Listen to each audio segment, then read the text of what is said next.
옛날 어느 산골 마을에 맑은 물이 흐르고 사철 내내 푸른 소나무가 병풍처럼 둘러쳐진 고요하고 아름다운 곳이 있었습니다. 이곳에는 대대로 기품을 잃지 않고 살아온 최진사 댁에 크고 고즈넉한 기와집이 자리 잡고 있었습니다. 비록 세월이 흘러 기와 지붕의 색이 바래고 담장의 흙이 조금씩 무너져 내리며 가세는 예전만 못게 크게 기울어 버렸지만 집안 곳곳에는 여전히 양반가의 꼿꼿한 자존심과 단정한 기운이 깊게 배어 있었습니다. 넓은 마당 한가운데에는 맑은 물이 솟아나는 깊은 우물이 있었고 그 옆으로는 정갈하게 닦인 장독대와 넓은 타작마당이 자리하고 있어 지나가는 사람들의 눈길을 끌곤 했습니다. 봄이면 마당가에 매화가 피어나고 가을이면 뒷산에 단풍이 붉게 물드는 이 아름다운 기와집에는 늙은 시아버지를 모시고 사는 며느리 윤 씨 부인이 있었습니다. 윤 씨는 본래 성품이 매우 온화하고 자애로우며 어른을 공경하는 마음이 깊어 동네 사람들의 칭찬이 자자한 훌륭한 여인이었습니다. 비록 곡식 창고가 점점 비어가고 하루하루 끼니를 걱정해야 하는 힘든 처지가 되었음에도 불구하고 그녀는 단 한 번도 불평을 내뱉거나 찡그린 표정을 짓지 않았습니다. 오히려 매일 새벽 일찍 일어나 가장 먼저 마당을 쓸고 부뚜막을 반짝이도록 닦으며 정성껏 집안의 대소사를 묵묵히 챙겼습니다. 윤 씨 부인의 헌신적인 보살핌 덕분에 낡은 기와집은 언제나 먼지 하나 없이 깨끗했고 다듬이질 소리가 끊이지 않는 따뜻하고 정겨운 공간으로 유지될 수 있었습니다. 그녀는 마당 구석구석에 흩어진 낙엽을 정갈하게 쓸어 모으고 차가운 우물물로 정성스럽게 쌀을 씻으며 가족들의 평안을 위해 매일 속으로 간절한 기도를 올렸습니다. 아무리 살림이 쪼들려도 시아버지의 밥상에는 항상 따뜻한 쌀밥과 정갈한 반찬을 올리기 위해 자신의 몫을 기꺼이 줄이는 희생을 마다하지 않았습니다. 그런 며느리의 갸륵한 마음씨를 시아버지 최진사 또한 누구보다 깊이 헤아리고 있었기에 늘 미안하고 고마운 마음을 품고 있었습니다. 최진사는 젊은 시절부터 학문이 깊고 성품이 고다 마을 사람들의 존경을 한 몸에 받던 훌륭한 선비였으나 지금은 늙고 쇠약해져 사랑방에 머무는 시간이 많았습니다. 그는 하루 종일 낡은 서책을 넘기며 깊은 생각에 잠겨 있었는데 가문을 다시 일으켜 세우지는 못할 망정 이대로 무너지게 내버려 둘 수는 없다는 무거운 책임감을 느끼고 있었습니다. 밤이 깊어지면 홀로 등잔불을 켜놓고 가문의 대대로 내려오는 낡은 문서를 어루만지며 어떻게 하면 탐욕스러운 자들의 소나귀에서 이 소중한 집과 땅을 지켜낼 수 있을지 고심했습니다. 집안의 재산이라고는 이제 깊숙한 궤장 밑바닥에 숨겨둔 은전 스무냥이 전부였습니다. 이 은전 스무냥은 가문에 큰 위기가 닥쳤을 때를 대비하여 최진사가 평생을 바쳐 곁에 두고 한 번도 쓰지 않은 채 목숨처럼 아껴온 마지막 비상금이었습니다. 다가오는 춥고 긴 겨울을 나기 위해서는 당장 이 돈으로 장에 가서 쌀과 택감을 잔뜩 사와야만 며느리 윤 씨의 무거운 짐을 조금이나마 덜어줄 수 있었습니다.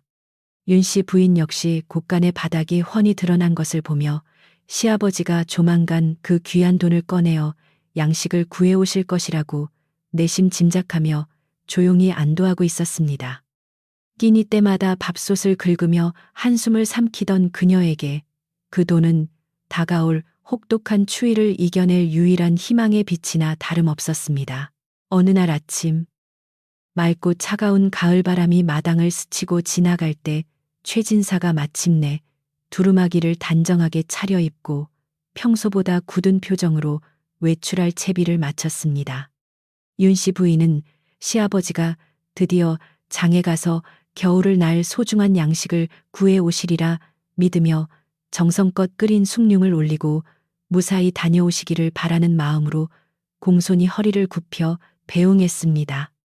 최진사는 며느리의 간절한 눈빛을 묵묵히 바라보다가 가슴 깊은 곳에 은전 스무냥을 단단히 품고는 아무런 말 없이 무거운 발걸음을 돌려 마을 어귀로 천천히 걸어 나갔습니다. 윤 씨는 멀어지는 시아버지의 뒷모습을 보며 부디 좋은 쌀과 튼튼한 무명천을 가득 안고 돌아오시기를 마음속으로 수백 번 기도했습니다. 해가 서산 너머로 뉘엿뉘엿지고 저녁놀이 기와지붕을 붉게 물들일 무렵 윤 씨 부인은 쌀쌀한 저녁 바람을 맞으면서도 대문 밖을 서성이며 시아버지가 돌아오기만을 애타게 기다렸습니다. 먼 길을 다녀오실 시아버지를 위해 미리 따뜻한 아랫목을 덮여놓고 부뚜막에 불씨를 살려 저녁밥을 지을 준비를 마친 그녀의 마음은 기대와 걱정으로 쉴 새 없이 일렁였습니다. 마침내 마을 어귀에서 익숙한 최진사의 헛기침 소리와 함께 느릿느릿 걸어오는 낡은 집신 소리가 들려오자 윤 씨 부인은 환한 미소를 지으며 급히 대문 밖으로 달려나갔습니다. 하지만 시아버지의 뒤를 따라오는 그림자를 확인한 그녀는 놀라움에 그만 발걸음을 우뚝 멈추고 말았습니다. 최진사의 등 뒤에는 윤 씨 부인이 평소 간절히 기대하고 상상했던 듬직하고 커다란 쌀가마니나 따뜻하고 두툼한 체감 대신 난생 처음 보는 거대한 체구의 낯선 여인이 묵묵히 서 있었습니다. 그 여인은 덩치가 마치 앞산의 커다란 바위처럼 거대하고 어깨가 떡 벌어져 있었으며 얼굴은 달덩이처럼 크고 둥근 데다 걸음을 걸을 때마다 마당의 흙바닥이 쿵쿵 울릴 정도로 엄청난 몸집을 자랑했습니다. 여인의 몸에는 낡고 해진 저고리가 간신히 걸쳐져 있었지만 그녀의 굵은 팔뚝과 다리에서는 보통의 장정들조차 가볍게 뛰어넘을 법한 무시무시하고 강인한 힘이 느껴져 보는 이를 압도했습니다. 윤 씨 부인은 너무나 뜻밖의 상황에 당황하여 그저 멍하니 서 있을 뿐이었습니다. 최진사는 당황하여 아무 말도 하지 못하고 눈만 크게 뜨고 있는 며느리 윤 씨를 부드럽지만 단호한 시선으로 바라보며 조용히 입을 열어 자신의 뜻을 전했습니다.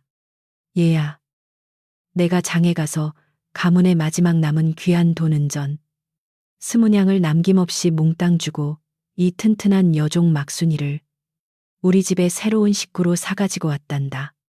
앞으로 막순이는 우리와 함께 한 지붕 아래서 살며 궂은 일을 도맡아 할 것이니 너는 이 아이를 집안 사람으로 여기고 거두어 잘 보살펴 주도록 하여라.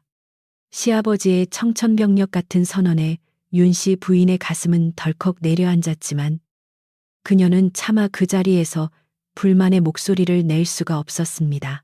가문의 전 재산이나 다름없는 그 엄청난 거금을 주고 당장 먹을 곡식이 아니라 엄청나게 먹어치울 것이 뻔해 보이는 저 거대한 식객을 데려왔다는 사실이 그녀는 도무지 믿기지 않았습니다. 당장 내일 아침 끓여 먹을 쌀 한 줌조차 아쉬운 마당에 이렇게 덩치가 산만한 여종을 도대체 무슨 수로 먹여 살려야 할지 눈앞이 캄캄해지고 가슴이 답답해져 왔습니다. 혹시 아버님께서 연세가 드시어 순간적으로 사리 분별을 제대로 하지 못하시고 장사꾼의 늪에 넘어가신 것은 아닐까 하는 불길하고 두려운 생각마저 머릿속을 맴돌며 그녀의 마음을 괴롭혔습니다.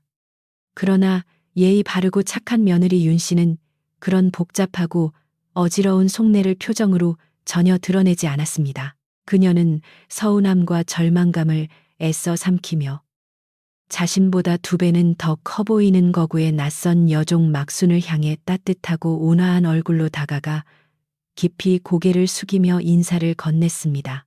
우리 집에 오신 것을 진심으로 환영하니 부디 마음을 편안히 가지시고 앞으로 이곳을 본인의 진짜 집이라 여기며 서로 의지하고 정답게 잘 지내보자꾸나. 며느리의 따뜻하고 진심 어린 인사에 여종 막순은 그 커다란 덩치에 어울리지 않게 무척 쑥스러운 듯 고개를 푹 숙이더니 굵고 투박한 목소리로 짧게 감사의 뜻을 표했습니다. 막순이 굽혔던 허리를 펴며 발을 구르자 고즈넉했던 기와집 마당 전체가 묵직하게 울리는 듯한 신기한 착각마저 들었습니다. 윤 씨 부인은 막순의 커다란 손을 다정하게 이끌고 집안의 부엌과 마당 곳곳을 찬찬히 구경시켜주며 앞으로 그녀가 머물고 잠을 청할 작고 아늑한 행랑채 방을 친절하게 안내해 주었습니다. 막수는 낯선 환경에 조금 긴장한 듯 보였지만 곧이어 넓고 깨끗한 타작마당과 부엌 구석에 차곡차곡 쌓인 장작더미를 흥미로운 눈빛으로 이리저리 살피며 특유의 듬직한 매력을 풍겼습니다.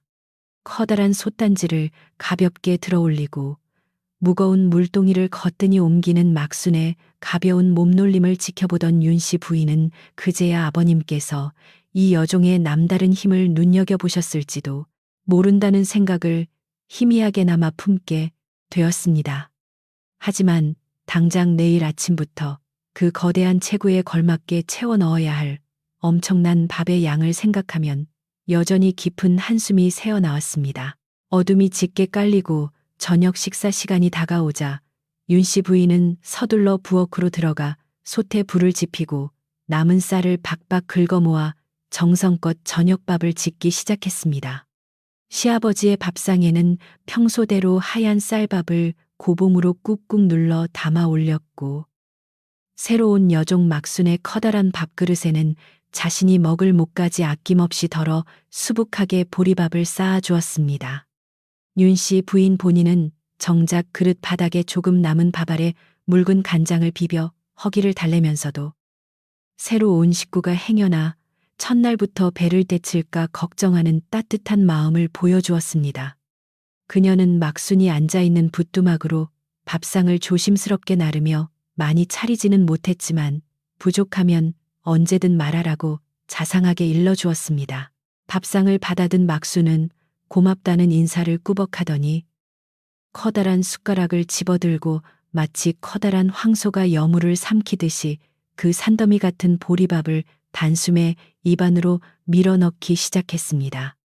눈 깜짝할 사이에 커다란 밥그릇이 바닥을 드러내는 경이로운 광경을 지켜보던 윤 씨 부인은 속으로 큰 충격을 받았으나 애써 당황한 기색을 숨기며 솥바닥에 남은 누룽지까지 박박 긁어 막순에게 내어주었습니다.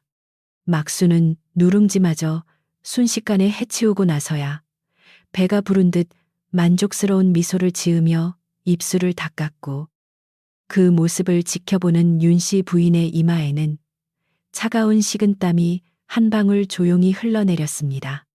앞으로 매일 세 끼니마다 저 엄청난 양의 밥을 도대체 어떻게 감당해야 할지 그녀의 근심은 끝없이 깊어만 갔습니다. 안방에서 조용히 저녁 식사를 마치고 문틈으로 이 모든 상황을 주의 깊게 지켜보던 시아버지. 최진사의 얼굴에는 어찌된 영문인지 걱정이나 근심 따위는 전혀 찾아볼 수 없었습니다. 오히려 그는 마당에서 엄청난 양의 밥을 거뜬히 비워낸 막순의 크고 듬직한 뒷모습을 바라보며 깊은 안도감과 함께 알 수 없는 희미하고 의미심장한 미소를 입가에 띠고 있었습니다. 그것은 마치 오랫동안 간절히 풀리지 않았던 어렵고 복잡한 문제의 해답을 드디어 찾아낸 사람처럼 평온하고 흔들림 없는 단단한 눈빛이었고 며느리 윤 씨의 조급하고 불안한 마음과는 전혀 다른 결의 여유를 보여주었습니다. 최진사는 낡은 서책을 덮어두고 일찍 자리에 누우며 다가올 가문의 거대한 폭풍우를 막아낼 튼튼한 방패를 드디어 세웠다는 생각에 깊은 만족감을 느꼈습니다. 밤이 깊어지자 고요한 산골마을의 기와집 전체에 풀벌레 우는 소리만이 잔잔하게 울려 퍼졌고 윤 씨 부인은 호롱불을 약하게 켜둔 채 쉽게 잠을 이루지 못하고 방 안을 서성였습니다.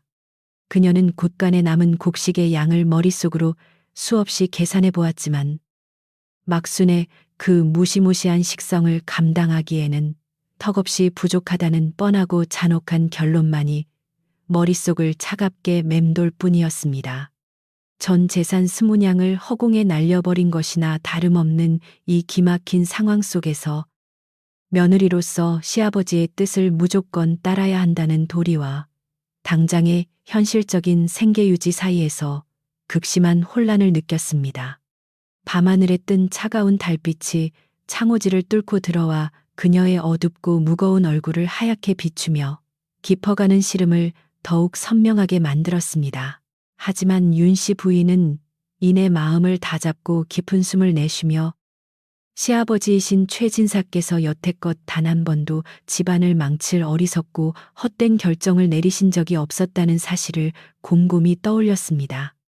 동네 사람 모두가 존경하는 깊은 학식과 통찰력을 지니신 아버님께서 아무런 이유 없이 피 같은 돈 20냥을 내어주고 저렇게 많이 먹는 뚱뚱한 여종을 데려오셨을 리가 없다고 굳게 믿기로 결심했습니다.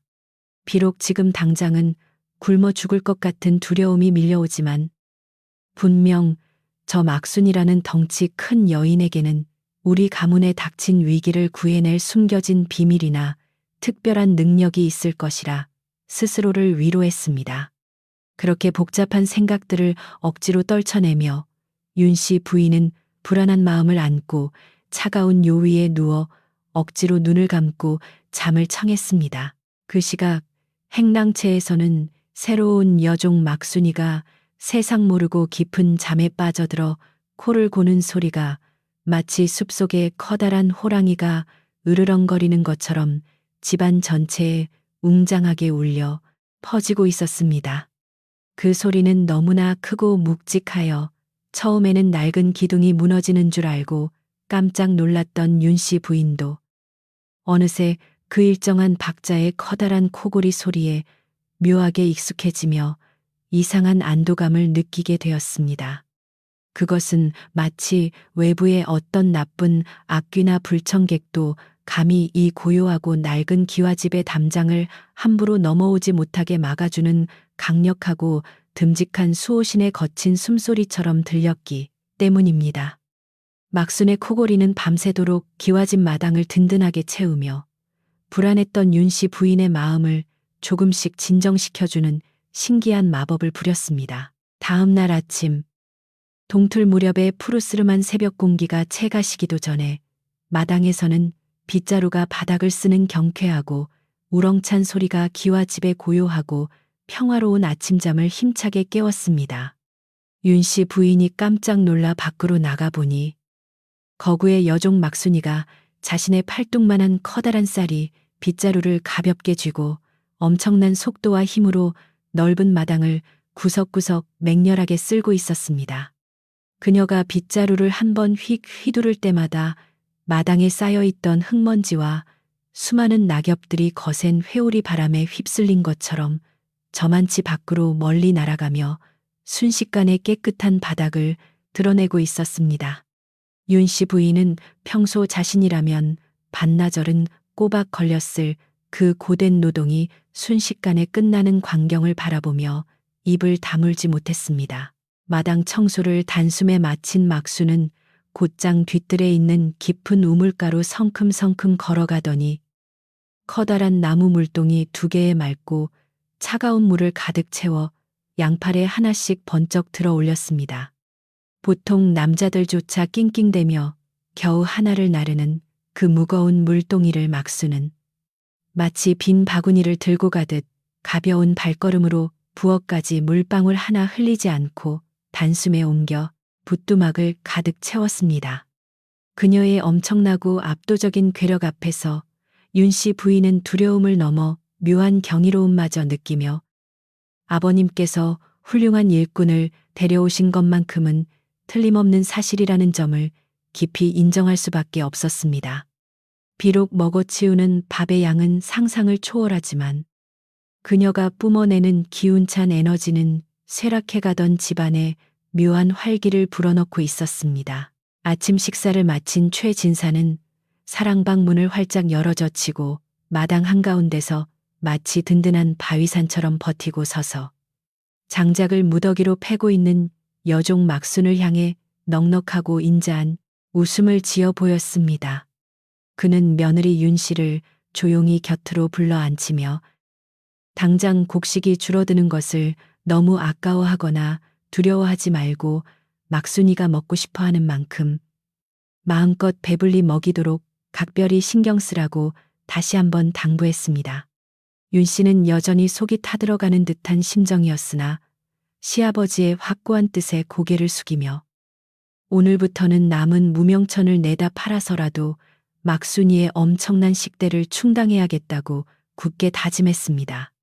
그렇게 이 조용하던 양반가에는 이전에 없던 거대한 변화의 바람이 조심스럽게 하지만 피할 수 없는 강렬한 모습으로 불어오기 시작했습니다. 그날 오후 장작을 산더미처럼 패놓고도 힘이 남아도는 듯 마당을 서성이던 막수는 낡은 창고 한쪽 구석에 비스듬히 기울어져 쓰러지기 일보 직전이던 무거운 돌담을 발견하고는 무심히 다가갔습니다. 그녀는 양손으로 그 거대한 돌덩이들을 꽉 움켜쥐더니 끙하는 짧은 기합 소리와 함께 순식간에 담장을 똑바로 세우고 단단하게 고정하여 윤 씨 부인의 두 눈을 의심하게 만들었습니다. 이를 지켜보던 동네 사람들도 까치발을 들고 담장 너머로 최진사 댁의 기이한 풍경을 구경하며 저렇게 힘센 여장부는 난생 처음 본다며 혀를 내두르고 신기해하며 수군거렸습니다. 마을 곳곳에는 금세 최진사가 스무냥을 주고 산 호랑이만한 여종에 대한 소문이 퍼져나가며 평화롭던 산골 마을의 조용한 일상에 작지만 눈에 띄는 파문이 일기 시작했습니다. 스무냥이라는 거금을 들여 데려온 식객의 존재는 최진사 댁의 위태로운 재정 상태를 더욱 벼랑 끝으로 몰아넣는 것처럼 보였지만 동시에 그 집안을 둘러싼 공기를 완전히 다르게 바꾸어 놓고 있었습니다. 윤 씨 부인은 여전히 끼니 걱정에 밤잠을 설쳤으나 막순의 거대한 등 뒤에서 느껴지는 알 수 없는 든든함 덕분에 마음 한구석의 불안감은 조금씩 묘하게 녹아내리고 있음을 깨달았습니다. 과연 시아버지 최진사가 어떤 깊은 의도를 품고 거대한 체구의 뚱뚱한 여종을 이 위태로운 시기에 집안으로 들이는 엄청난 결단을 내렸는지 아직은 아무도 알 수 없었습니다. 그저 고즈넉한 기와지붕 위로 맑고 푸른 가을 하늘이 드높게 펼쳐져 있었고 막순이 내뿜는 활기찬 기운만이 마당을 가득 채우고 있었습니다.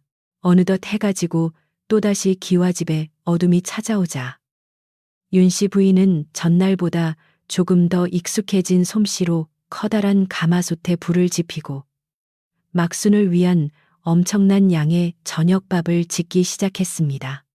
굴뚝으로 피어오르는 하얀 연기가 달빛에 부딪혀 흩어지는 풍경 속에서 최진사 댁은 스무냥의 비밀을 가슴 깊은 곳에 간직한 채 다가올 거대한 운명의 시간을 조용히 기다리고 있었습니다. 집안에 무너져가던 질서와 쇠락해가던 기운은 거인과도 같은 새로운 식구의 등장으로 인해 알 수 없는 방향으로 흐르기 시작했으며 밤 공기는 묘하게 든든했습니다. 내일의 앞날을 정확히 알 수는 없었지만 깊고 어두운 산골 마을의 오래된 기와집에는 이전에 느껴보지 못했던 강력하고 신비로운 생명력이 점차 깊게 뿌리내리고 있었습니다. 평화롭고 고요하던 산골 마을의 일상에 거대한 체구의 여종 막순이가 등장하면서 마을 사람들의 입방아는 하루도 쉴 날이 없었습니다. 동네 아낙네들은 아침 일찍 우물가에 모여 빨래를 하면서도 온통 최진사 댁의 뚱뚱한 식객 이야기뿐이었습니다. 그들은 가세가 기울어 당장 내일 먹을 양식도 부족한 처지에 귀한 은전 스무냥을 허공에 날려버린 최진사를 향해 노망이 난 것이 틀림없다며 수군거렸습니다. 어떤 사람들은 그 엄청난 밥벌레 때문에 착하고 불쌍한 며느리 윤 씨만 뼈골이 빠지게 생겼다며 동정어린 혀를 끌깬 찾고 마을 전체에 흉흉하고 어수선한 소문이 바람을 타고 빠르게 번져나갔습니다. 마을에 퍼지는 흉흉한 소문은 담장을 넘어 윤 씨 부인의 귀에도 고스란히 들어왔지만 그녀는 묵묵히 입을 다물고 평소처럼 집안일에만 매진했습니다. 비록 가마솥 바닥을 박박 긁어 엄청난 양의 식사를 준비하는 일은 고되었으나 시아버지의 깊은 뜻을 믿기로 한 그녀는 불평 한마디 내뱉지 않았습니다. 하지만 며느리의 그런 갸륵한 인내심을 비웃기라도 하듯 최진사 댁의 평온을 깨뜨릴 진짜 불청객이 마을 어귀를 어슬렁거리며 나타났습니다. 그는 바로 최진사의 먼 친척이자 오래전부터 이 집안의 남은 재산과 대대로 내려오는 명당 땅 문서를 호시탐탐 노리고 있던 탐욕스러운 조씨 아재였습니다. 조씨 아재는 번지르르한 비단 옷을 걸치고 부채를 쫙 펴들고는 마치 자신이 이 커다란 기와집의 진짜 주인이라도 되는 양 거드름을 피우며 대문을 활짝 열어젖히고 마당으로 성큼성큼 들어섰습니다. 그는 들어오자마자 마당을 쓸고 있던 윤 씨, 부인을 향해 눈을 치켜뜨며 형님은 어디 계시냐고 버릇없이 소리쳐 물었습니다.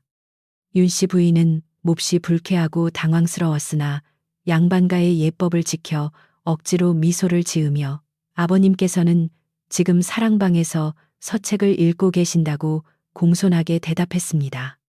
조씨 아재는 그녀의 인사를 받는 둥 마는 둥 무시하고는 곧장 신발을 신은 채로 대청마루 위로 쿵쿵거리며 무례하게 올라갔습니다. 사랑방 문을 벌컥 열고 들어간 조씨 아재는 헛기침을 크게 하며 최진사 앞에 털썩 주저앉아 집안 살림이 어찌 이리 궁색해졌냐며 혀를 끌차며 비아냥거리기 시작했습니다.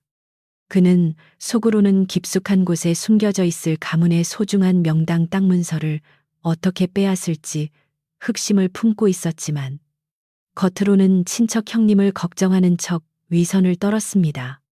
최진사는 조씨 아재의 속내를 뻔히 꿰뚫어 보면서도 그저 사람 좋은 미소를 지으며 먼 길 오느라 고생이 많았으니 며칠 푹 쉬었다 가라고 조용히 타일렀습니다.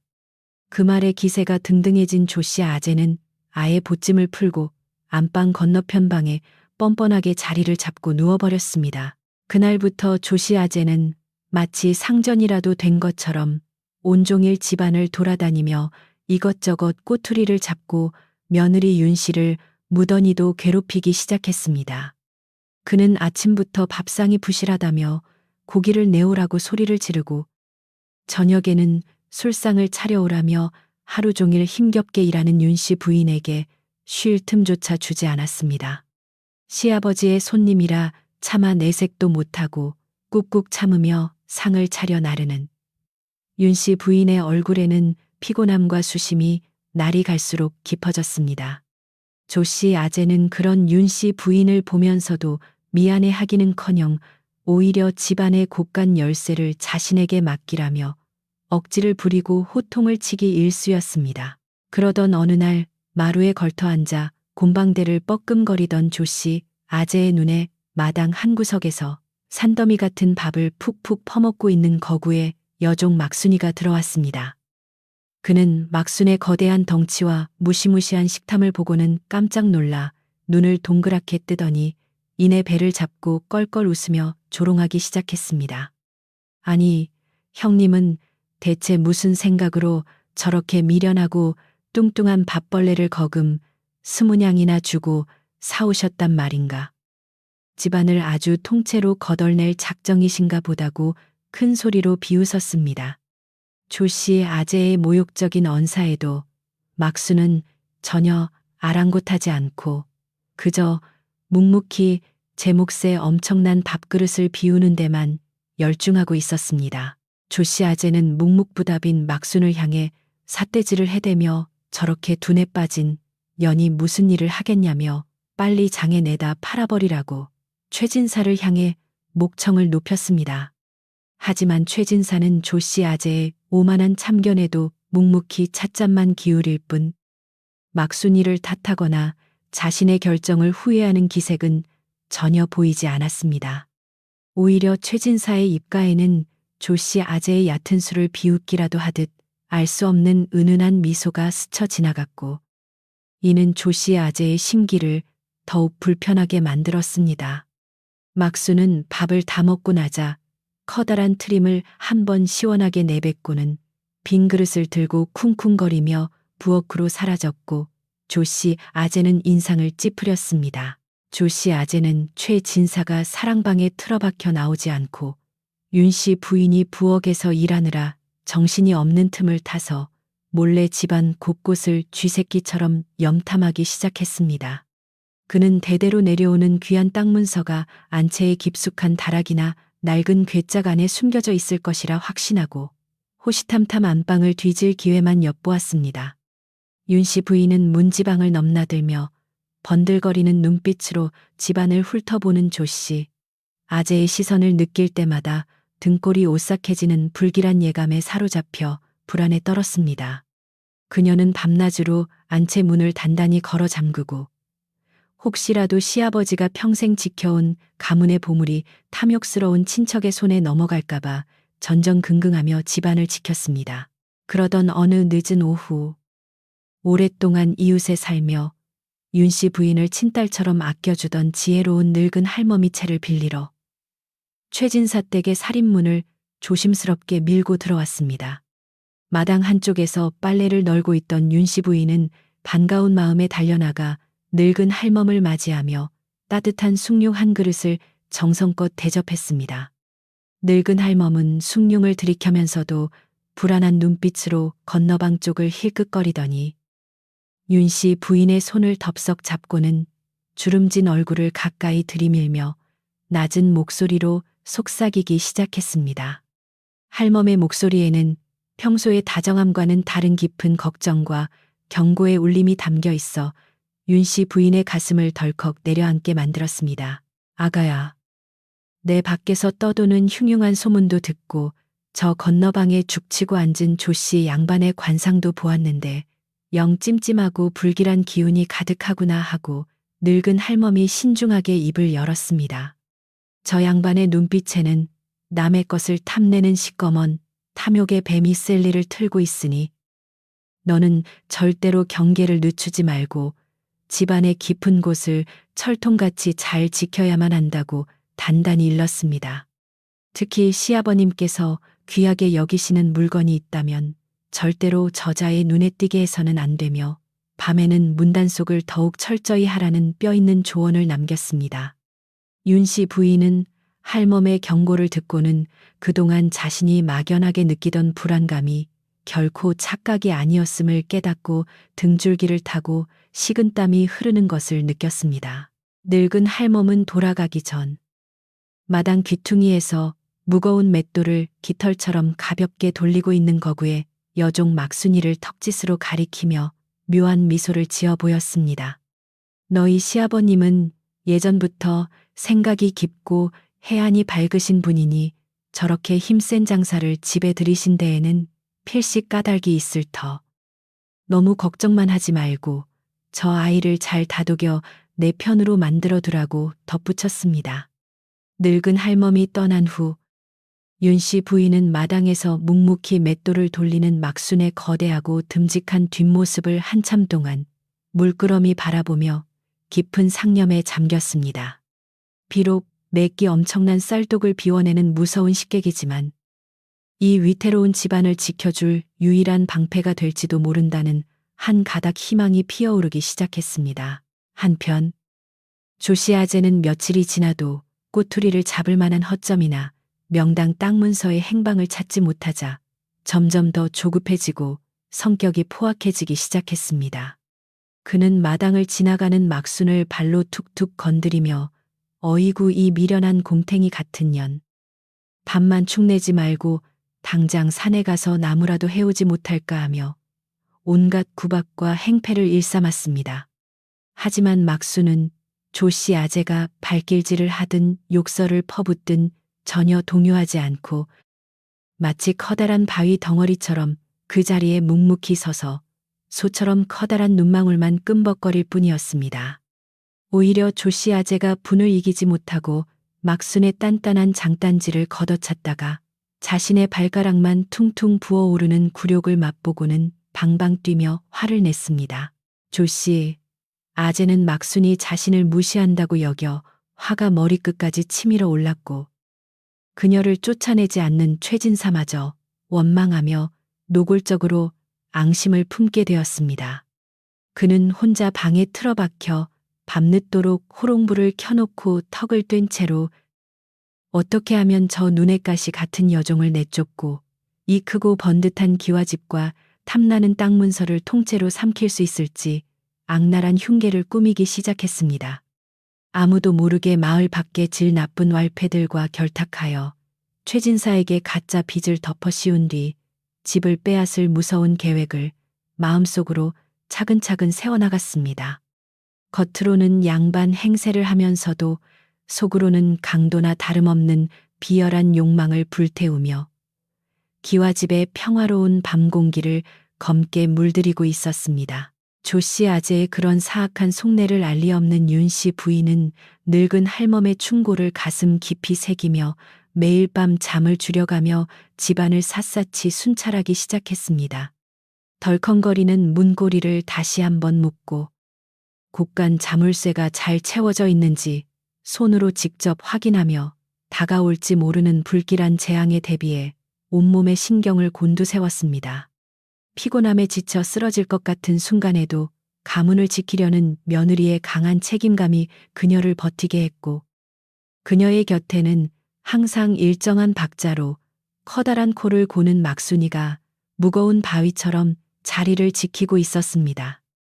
막순의 그 우렁찬 코골이 소리는 밤도둑도 도망갈 만큼 거대했지만 윤씨 부인에게는 세상 그 어떤 자물쇠보다 든든하고 강력한 위안이 되어 주었습니다. 다음 날 아침 조씨 아재는 밤새 꾸며낸 흉계를 실행에 옮기기 위해 평소보다 일찍 일어나 세수를 하고는 묘하게 들뜬 표정으로 헛기침을 하며 마당을 이리저리 서성거렸습니다. 그는 최진사가 아침 식사를 마치고 산책을 나간 틈을 교묘하게 노려 윤씨 부인에게 오늘 장에 가서 질 좋은 명주실과 고기를 넉넉히 사오라며 억지 심부름을 시켰습니다. 집안에 오직 자신과 멍청해 보이는 여종 막순이만 남게 되면 그 틈에 안방 깊숙이 숨겨진 땅 문서를 단숨에 훔쳐내려는 치밀하고도 비열한 속셈이었습니다. 윤씨 부인은 깨름직한 마음을 지울 수 없었으나 친척 어른의 강력한 요구를 대놓고 거절할 명분이 없어 무거운 발걸음을 억지로 장터로 향해야만 했습니다. 윤씨 부인이 대문을 나서자마자 조씨 아재는 쾌재를 부르며 눈빛을 번뜩였고 주위를 재빠르게 살핀 후 쥐구멍을 찾는 고양이처럼 은밀한 발걸음으로 곧장 안채를 향해 다가갔습니다. 그는 침을 꿀깍 삼키며 안방 문고리를 조심스럽게 잡고 당기려 했으나 바로 그 순간 어디선가 육중한 발소리가 들리더니 거대한 그림자가 그의 머리 위로 어둡게 드리워졌습니다. 고개를 들어보니 어느새 부엌에서 나온 막순이가 두 팔을 걷어붙인 채 마치 산신령처럼 무서운 표정으로 안방 문 앞을 거대한 몸뚱이로 완전히 틀어막고 서 있었습니다. 조씨 아재는 갑작스러운 막순의 등장에 심장이 보슬듯 놀랐으나 이내 정신을 차리고 눈을 부라리며 어디 천한 종년이 길을 막느냐고 고래고래 소리를 질렀습니다. 당장 비키지 않으면 다리 몽둥이를 부러뜨리겠다는 조씨 아재의 거친 협박에도 막순은 눈 하나 깜짝하지 않고 떡 버티고 서서 한치도 뒤로 물러서지 않았습니다. 그녀는 평소에 둔해 보이던 모습은 온데간데 없이 매서운 눈빛으로 조씨 아재를 쏘아보더니 아씨께서 안채에는 아무도 들이지 말라고 단단히 일렀으니 얼른 물러나시라고 굵직하고 단호한 목소리로 엄포를 놓았습니다. 조씨 아재는 화가 머리끝까지 나서 억지로 막순을 밀쳐내려 하였으나 그녀의 몸은 마치 땅에 깊이 뿌리를 내린 거대한 고목나무처럼 꿈쩍도 하지 않았습니다. 오히려 막순이 가볍게 어깨를 튕기자 조씨 아재는 맥없이 뒤로 나동그라지며 엉덩방아를 휜고 말았고 분통을 터뜨리며 바닥을 뒹굴었습니다. 먼지 투성이가 되어 일어난 조씨 아재는 씩씩거리며 삿대질을 해댔지만 막순의 압도적인 힘 앞에서는 도저히 무력으로 안방을 뚫고 들어갈 방도가 없음을 깨닫고 이를 갈며 돌아설 수밖에 없었습니다. 그는 사랑방으로 도망치듯 돌아가 분함의 방바닥을 주먹으로 치면서 내 기필코 저 미련한 곰탱이 같은 년부터 쫓아내고 이 집안을 쑥대밭으로 만들고야 말겠다고 독한 복수를 다짐했습니다. 그날 저녁 무거운 마음을 안고 장에서 돌아온 윤 씨 부인은 안채 문 앞을 늠름하게 지키고 있는 막순을 발견하고는 가슴을 쓸어내리며 깊은 안도의 한숨을 쉬었습니다. 조 씨 아재가 하루 종일 방 안에 틀어박혀 나오지 않는다는 이야기를 전해 들은 그녀는 막순이 집안을 훌륭하게 지켜냈음을 본능적으로 직감하고 고마움의 코끝이 찡해졌습니다. 윤 씨 부인은 저녁밥을 지으면서 평소보다 더 많은 양의 보리쌀을 퍼서 막순의 밥그릇에 산더미처럼 수북하게 담았고 특별히 아껴두었던 간장 종지까지 함께 내어주며 무언의 깊은 감사를 표했습니다. 막순은 여전히 아무 말 없이 그 엄청난 양의 밥을 순식간에 개눈 감추듯 해치웠지만 그녀의 둥글고 커다란 얼굴에는 희미하게 남아 따뜻한 미소가 번져가는 듯 했습니다. 한편 조 씨 아재는 건너방에서 이가 갈리는 소리가 날 정도로 분노를 사기며 이제는 몰래 훔치는 것을 포기하고 아예 무력으로 왈패들을 동원해 대놓고 집을 빼앗으려는 극악무도한 계획을 행동으로 옮길 준비를 시작했습니다. 낡은 기와집의 평온하던 공기 속에는 폭풍 전야의 팽팽한 긴장감이 활시위처럼 아슬아슬하게 당겨지고 있었습니다. 다음 날 아침 일찍부터 조 씨 아재는 불이 나게 대문을 나서더니 이웃 마을에서 주먹을 쓴다는 질 나쁜 왈패들을 몰래 만나 수군거리며 검은 돈을 건네는 모습이 동네 사람들의 눈에 띄었습니다. 우물가에서 이 모습을 목격한 늙은 할멈은 혀를 끌린 차며 최진사 댁에 큰 사단이 벌어질 것 같다며 안타까운 마음에 급히 발걸음을 재촉하여 윤 씨 부인에게 이 흉흉한 소식을 전해주었습니다. 조 씨 양반이 동네 왈패들과 어울려 작당 모의를 하는 것을 똑똑히 보았으니 오늘 밤은 무슨 일이 있어도 절대로 문을 열어주지 말고 몽둥이라도 곁에 두고 단단히 대비하라고 할멈은 떨리는 목소리로 경고했습니다. 윤 씨 부인은 눈앞이 캄캄해지는 절망감을 느꼈으나 이내 입술을 깨물며 어찌 되든 아버님과 이 집안을 끝까지 지키겠다고 굳게 결심했습니다. 최진사 역시 마을 밖에 심상치 않은 기운을 눈치채고 있었음에도 불구하고 평소와 다름없이 의연한 자태로 사랑방에 앉아 붓을 들고 묵묵히 난초를 그리며 태연한 모습을 유지하고 있었습니다. 윤 씨 부인이 창백해진 얼굴로 다가와 왈패들이 들이닥칠지도 모른다는 늙은 할멈의 경고를 전하며 눈물을 글썽이자 최진사는 붓을 내려놓고 며느리를 부드럽지만 단호한 눈빛으로 바라보았습니다.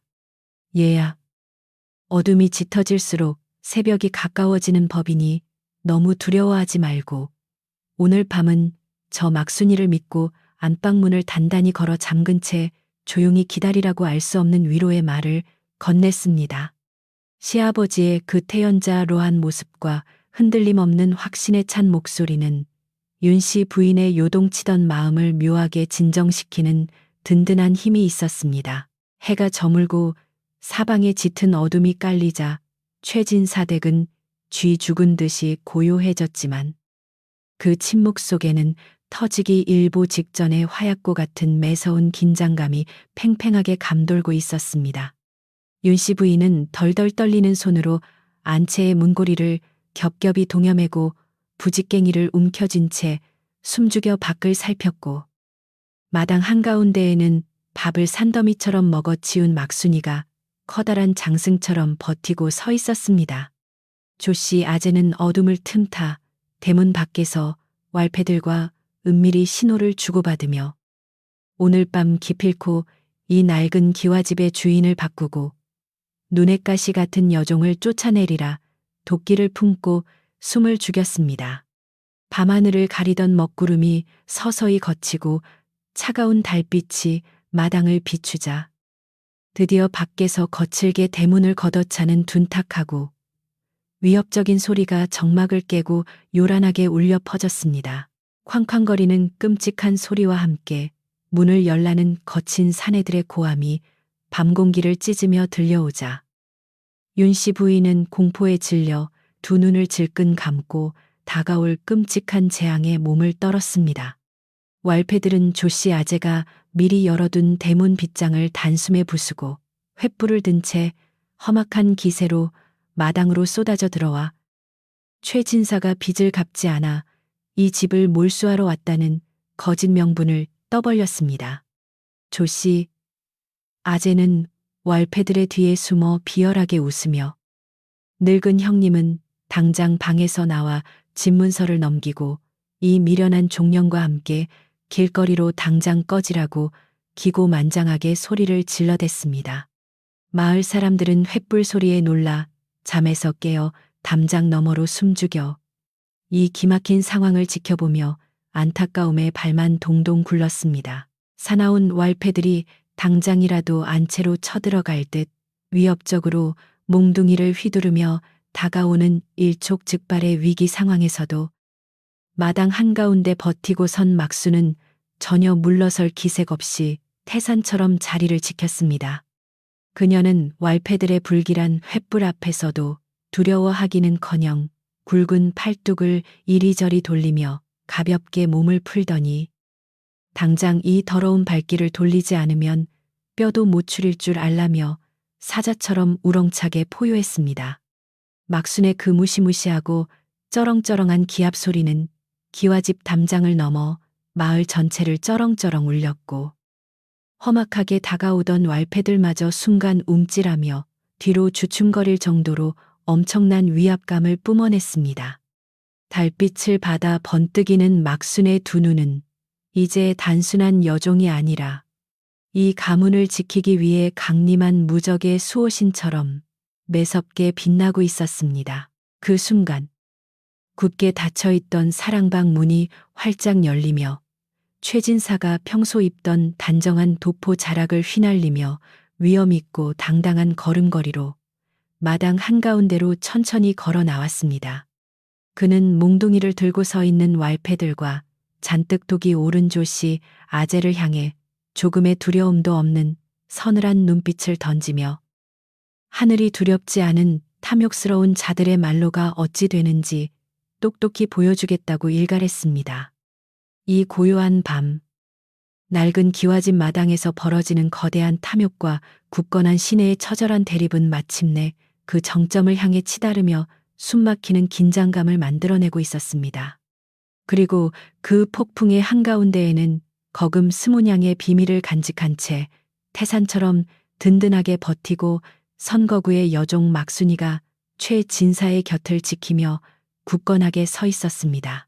최진사의 단호한 호통 소리가 밤 공기를 가르며 마당에 쩌렁쩌렁 울려 퍼지자 횃불을 들고 험악하게 다가오던 왈패들은 순간 멈칫하며 서로의 눈치를 살피기 시작했습니다.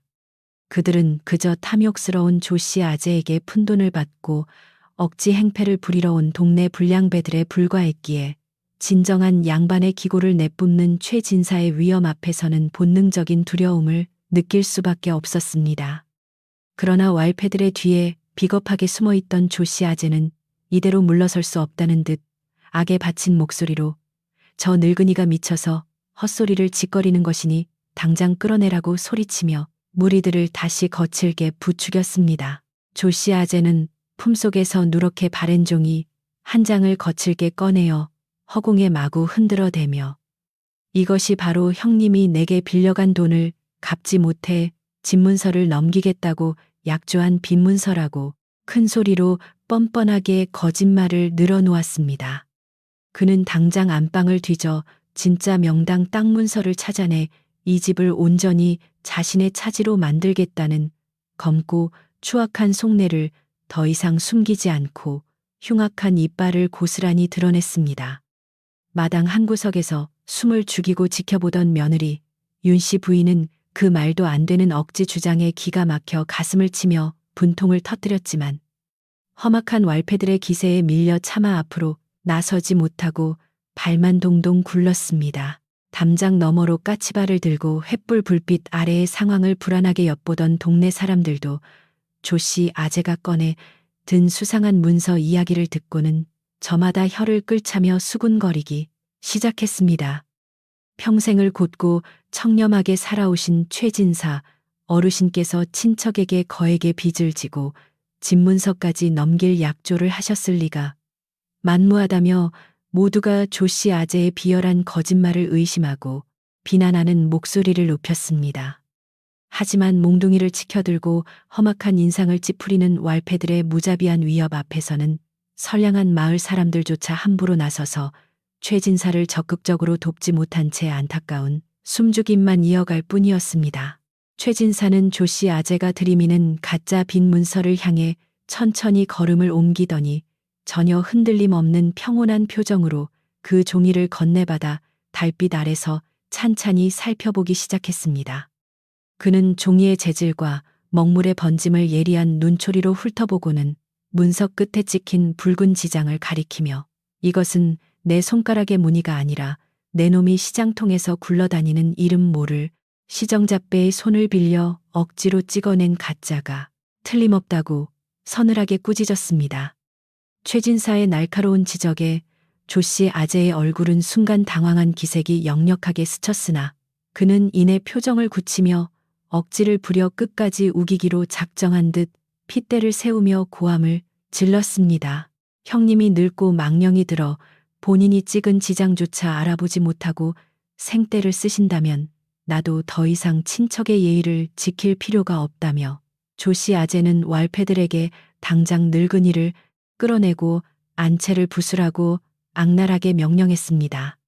왈패들은 조씨 아재의 명령이 떨어지기가 무섭게 괴성을 지르며 최진사를 향해 몽둥이를 휘두르려 달려들었고 마당에 팽팽했던 긴장감은 순식간에 피를 말리는 극도의 공포로 변하여 밤공기를 찢어놓았습니다.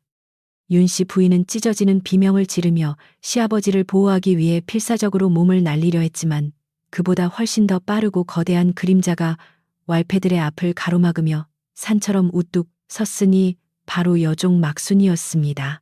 막순은 평소에 둔하고 미련해 보이던 모습은 온데간데 없이 매서운 호랑이처럼 눈을 부라리며 굵은 팔뚝을 걷어붙이고 최진사와 윤씨 부인을 자신의 넓고 든든한 등 뒤로 완벽하게 감싸 안았습니다. 그녀는 자신을 향해 덤벼드는 첫 번째 왈패의 몽둥이를 맨손으로 가볍게 쳐내더니 그 사내의 멱살을 잡아 솜사탕처럼 허공으로 번쩍 들어올리며 감히 네 안전이라고 함부로 날뛰느냐고 우렁차게 호통을 쳤습니다. 막순의 그 무시무시하고 압도적인 기합 소리는 기와집 담장을 넘어온 마을을 쩌렁쩌렁 울렸고 허공에 매달린 왈패는 숨이 막혀 쿵거리며 공포에 질린 채 버둥거릴 뿐 아무런 반항도 하지 못했습니다. 막순이 가볍게 손목을 비틀어 허공에 매달렸던 사내를 마당 구석으로 휙 내동댕이 치자 사내는 둔탁한 소리와 함께 흙먼지를 일으키며 굴러떨어졌고 나머지 왈패들은 경악을 금치 못하고 일제히 뒷걸음질을 쳤습니다. 장정 여럿이 힘을 합쳐도 밀리지 않을 듯한 거대한 체구와 상상을 초월하는 괴력을 두 눈으로 똑똑히 목격한 불량배들은 손에 쥔 몽둥이가 바들바들 떨릴 정도로 극심한 두려움에 사로잡혔습니다. 조씨 아재는 자신의 돈을 받고 고용된 자들이 겁을 먹고 주춤하자 답답한 마음에 가슴을 치며 한꺼번에 덤벼서 저 미련한 뚱보년을 때려눕히라고 미친 듯이 발악하며 악을 썼습니다. 조씨 아재의 악다구니에 등을 떠밀린 왈패 셋이 동시에 기합을 지르며 사방에서 막순을 향해 몽둥이를 치켜들고 달려들었지만 막순은 전혀 당황하는 기색 없이 태연하게 그들의 공격을 기다렸습니다. 그녀는 몽둥이가 머리에 닿기 직전 엄청난 속도로 몸을 숙이더니 달려드는 사내들의 허리춤을 차례대로 붙잡아 마치 옷집단을 던지듯 좌우로 거침없이 집어 던지며 통쾌한 반격을 가했습니다. 사내들은 비명조차 제대로 지르지 못한 채 허공을 날아 마당 곳곳에 처박혔고 뼈가 부러지는 듯한 끔찍한 고통에 신음하며 흙바닥을 나뒹굴었고 마당은 순식간에 아수라장으로 변해버렸습니다. 이 압도적이고 일방적인 방어를 지켜보던 동네 사람들은 처음에는 놀라서 입을 다물지 못하다가 이내 막순의 통쾌한 활약에 박수를 치며 최진사댁을 응원하는 환호성을 조용히 터뜨리기 시작했습니다. 그들은 평소 무식하게 밥만 많이 먹는다고 흉을 보았던 뚱뚱한 여종이 사실은 가문을 지키기 위해 하늘에서 내려온 든든한 장수였다며 스문양이라는 돈이 전혀 아깝지 않다고 서로 고개를 끄덕였습니다. 윤 씨 부인 역시 덜덜 떨리는 두 손을 꼭 모아준 채 막순의 넓은 등판을 바라보며 시아버지께서 어찌하여 당장의 쌀 대신 저 여인을 거금을 주고 사오셨는지 비로소 그 깊은 뜻을 깨닫게 되었습니다. 최진사는 아수라장이 된 마당 한가운데서도 흔들림 없는 눈빛으로 윤 씨 부인을 다정하게 바라보며 내가 평생을 모은 은전 20냥으로 쌀을 샀다면 당장 겨울은 따뜻하게 보냈겠지만 결국 저 승냥이 같은 놈들에게 모든 것을 빼앗겼을 것이라고 차분하게 말했습니다. 그는 물리적인 힘뿐만 아니라 충직하고 우직한 성품을 지닌 막순이를 미리 알아보고 집안에 들인 것이 바로 다가올 거대한 재앙을 막기 위한 가장 완벽하고 튼튼한 방패였다고 자신의 깊은 속내를 처음으로 온전히 털어놓았습니다. 윤 씨 부인은 시아버지의 그 소름 돋을 정도로 철저하고 깊은 해안의 눈물을 흘리며 지난날 속으로 원망하고 근심했던 자신의 어리석음을 깊이 뉘우치며 진심으로 고개를 숙였습니다. 한편 마당에 쓰러진 왈패들은 막순의 자비 없는 괴력에 완전히 질려버린 나머지 다시 일어날 엄두조차 내지 못하고 땅바닥을 기며 끙끙 앓는 소리만 애처롭게 내뱉고 있었습니다. 그들은 조씨 아재가 아무리 돈을 많이 준다 한들 저 무시무시한 괴물 같은 여장부 앞에서는 목숨을 부지하기도 힘들다는 사실을 뼈저리게 깨닫고는 무기를 내동댕이 친 채 살려달라고 빌기 시작했습니다. 조씨 아재는 자신이 믿었던 불량배들이 순식간에 제압당하고 오합지졸처럼 무너지자 극심한 공포에 사로잡혀 얼굴이 하얗게 질렸고 덜덜 떨리는 다리를 주체하지 못해 뒷걸음질을 치다가 장독대에 부딪혀 엉덩방아를 눌었습니다. 하지만 탐욕에 눈이 멀어 이성적인 판단력을 잃어버린 조씨 아재는 이대로 모든 계획을 포기하고 빈손으로 물러설 수는 없다는 비열한 오기에 사로잡혀 눈동자를 번들거리며 쥐새끼처럼 주변을 살폈습니다. 그는 막순이 쓰러진 왈패들을 감시하느라 잠시 시선을 돌린 틈을 타서 바닥에 납작 엎드린 채 어둠을 틈타 재빠르게 안채로 기어 들어가 기필코 진짜 명당 땅 문서를 훔쳐내려는 치졸한 행동을 시도했습니다. 어떻게든 문서만 손에 넣으면 동네 사람들을 속이고 관아에 고발하여 이 늙은이와 뚱뚱한 여종을 단숨에 내쫓을 수 있을 것이라는 어리석고 헛된 망상이 그의 머릿속을 가득 채우고 있었습니다. 그러나 조씨 아재가 마루 밑을 기어서 안방 문고리에 조심스럽게 손을 뻗으려는 바로 그 순간 어둠 속에서 굵고 투박한 손이 그의 뒷덜미를 마치 쇳덩어리처럼 단단하게 움켜쥐었습니다. 화들짝 놀라 고개를 돌린 조씨 아재의 눈앞에는 어느새 부엉이처럼 소리 없이 다가온 막순이 두 눈에서 불꽃을 튀기며 사나운 표정으로 자신을 굽어보고 있는 끔찍한 모습이 펼쳐져 있었습니다. 막순은 안채에는 쥐새끼 한 마리도 얼씬거리지 못하게 하라는 아씨의 엄명이 떨어졌거늘 어디서 감히 버릇없이 남의 안방문을 넘보느냐고 차갑게 일갈하며 그의 뒷덜미를 더욱 강하게 옥죄었습니다. 조씨 아재는 숨통이 조여오는 고통 속에서도 양반의 체면을 세우려 헛기침을 하며 천한 종년이 감히 양반의 몸에 손을 대다니 당장 관아에 끌고 가 곤장을 치게 만들겠다고 허세 가득한 협박을 내뱉었습니다. 하지만 막순은 그의 얄팍한 협박에 코웃음을 치며 나의 주인은 오직 이 댁의 나으리와 아씨뿐이니 당신 같은 도둑놈은 양반 대접을 받을 자격이 없다고 단호하게 쏘아붙이며 그를 번쩍 들어 올렸습니다. 허공에 대롱대롱 매달린 조씨 아재는 발버둥을 치며 벗어나려 했지만 막순의 소나기는 마치 무거운 바위처럼 끄떡도 하지 않았고 그의 허세는 처참한 굴욕감 속에서 산산조각이 나고 말았습니다. 마당 한가운데로 조씨 아재를 끌고 나온 막순은 그를 바닥에 짐짝처럼 팽개치더니 최진사를 향해 예를 갖추어 고개를 숙이고는 나으리 이 도적놈을 어찌 처리할지 분부만 내려주시옵소서 하고 우렁차게 아뢰었습니다. 최진사는 흙먼지를 뒤집어쓰고 비참하게 엎드려 있는 조씨 아재를 차가운 시선으로 굽어보며 가문의 은혜를 원수로 갚고 비열한 음모를 꾸민 내놈의 죄악은 하늘이 알고 땅이 아는 명백한 사실이라고 꾸짖었습니다. 이 모든 소란스러운 광경을 숨죽여 지켜보던 동네 사람들도 이제는 대놓고 조씨 아재를 향해 손가락질을 하며 침을 뱉었고 거짓과 탐욕으로 얼룩진 그의 흉계는 마침내 만천하에 완전히 폭로되고 말았습니다. 비록 왈패들은 제압당하고 조씨 아재의 음모가 백일하에 드러났지만 낡은 기와집 마당에는 여전히 사그라지지 않은 분노와 팽팽한 긴장감이 불씨처럼 남아 어두운 밤 공기를 무겁게 짓누르고 있었습니다. 최진사는 흥분한 며느리 윤 씨를 조용히 다독이며 진정한 승리는 무력으로 상대를 짓밟는 것이 아니라 우리의 굳건한 정의로움과 흔들림 없는 당당함을 세상에 똑똑히 보여주는 것이라고 타일렀습니다. 막수는 주인의 깊은 뜻을 알아차린 듯 쓰러진 왈패들을 향해 더 이상 몽둥이를 휘두르지 않고 그저 두 팔을 걷어붙인 채 태산처럼 버티고 서서 압도적인 눈빛만으로 그들을 꼼짝 못 하게 억눌렀습니다.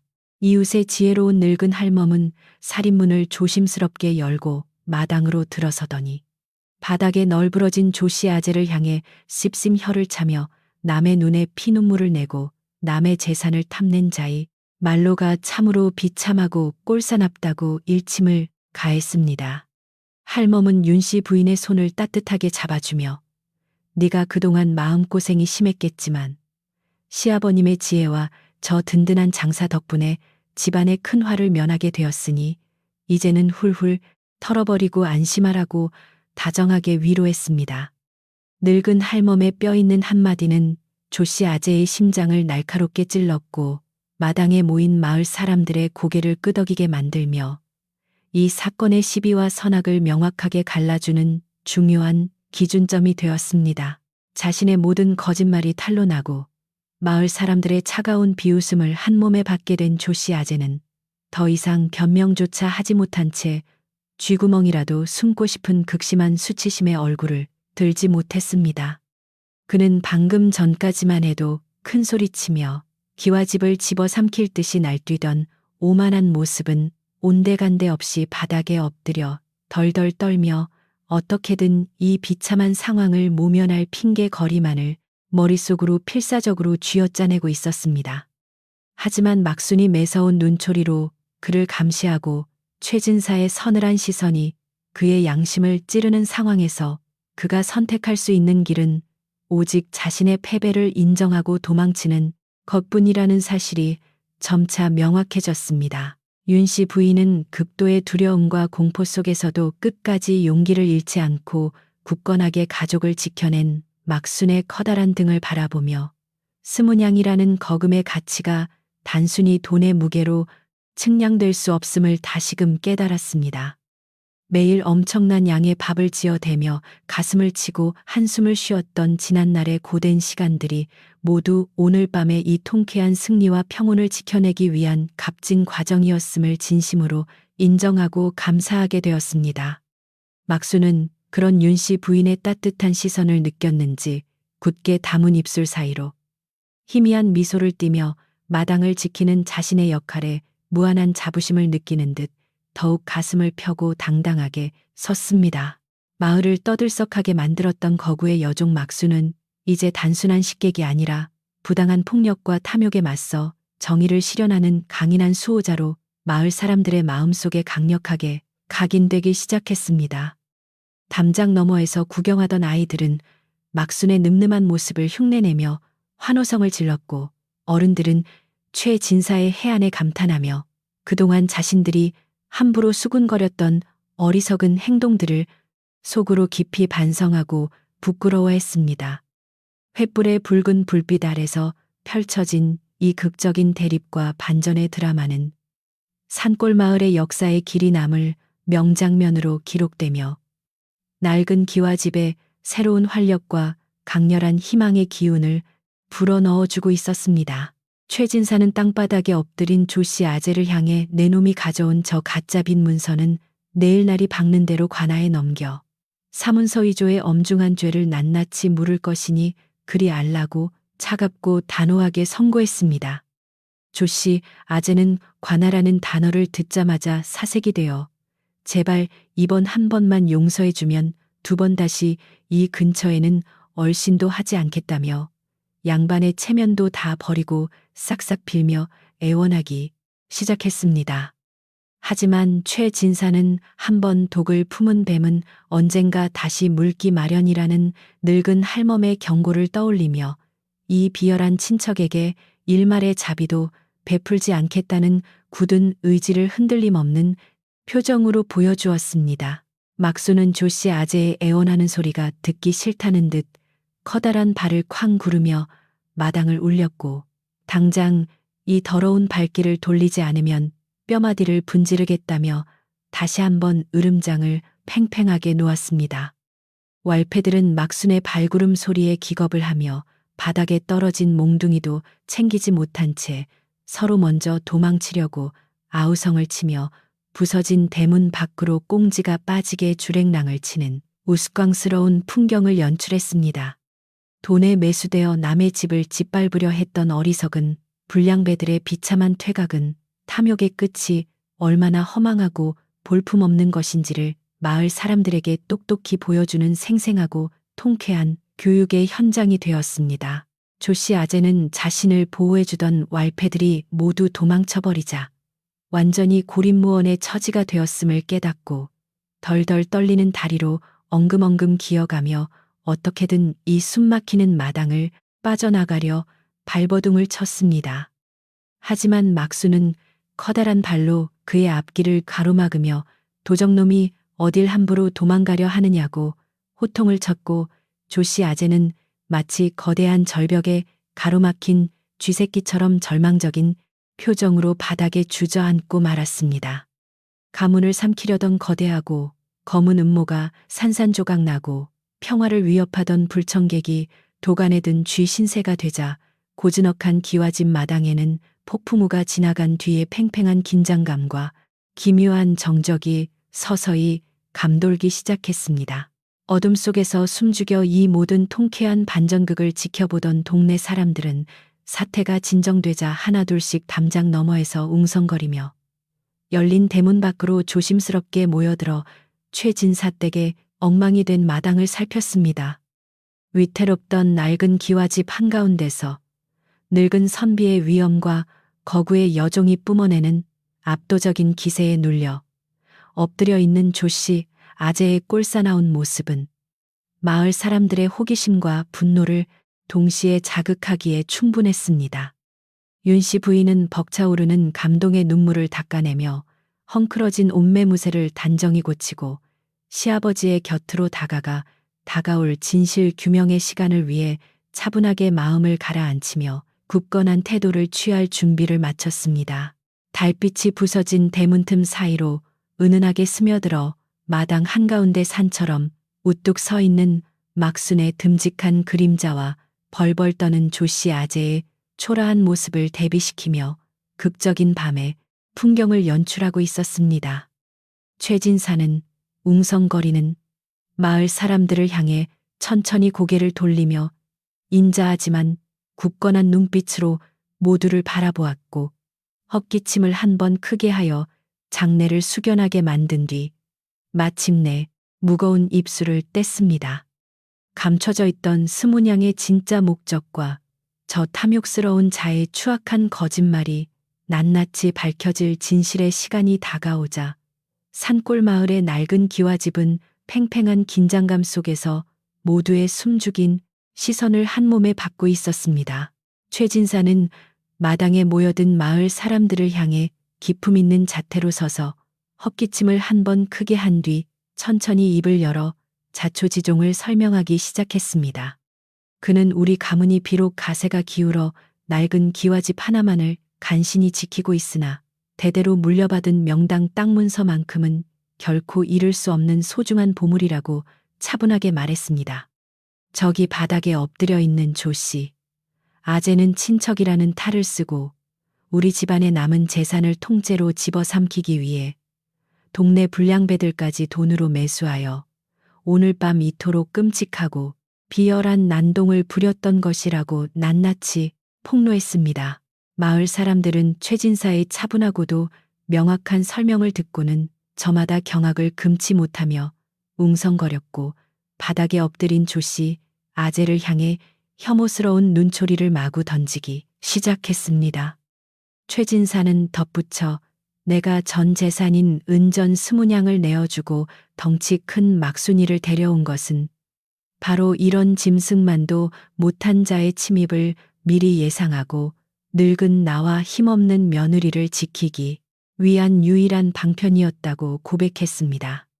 그동안 막순이가 먹어치우는 밥의 양 때문에 속을 끓이던 며느리 윤씨 부인도 시아버지의 그토록 깊고 치밀한 계획을 다시금 확인하며 뜨거운 감동의 눈물을 주체하지 못하고 하염없이 흘렸습니다.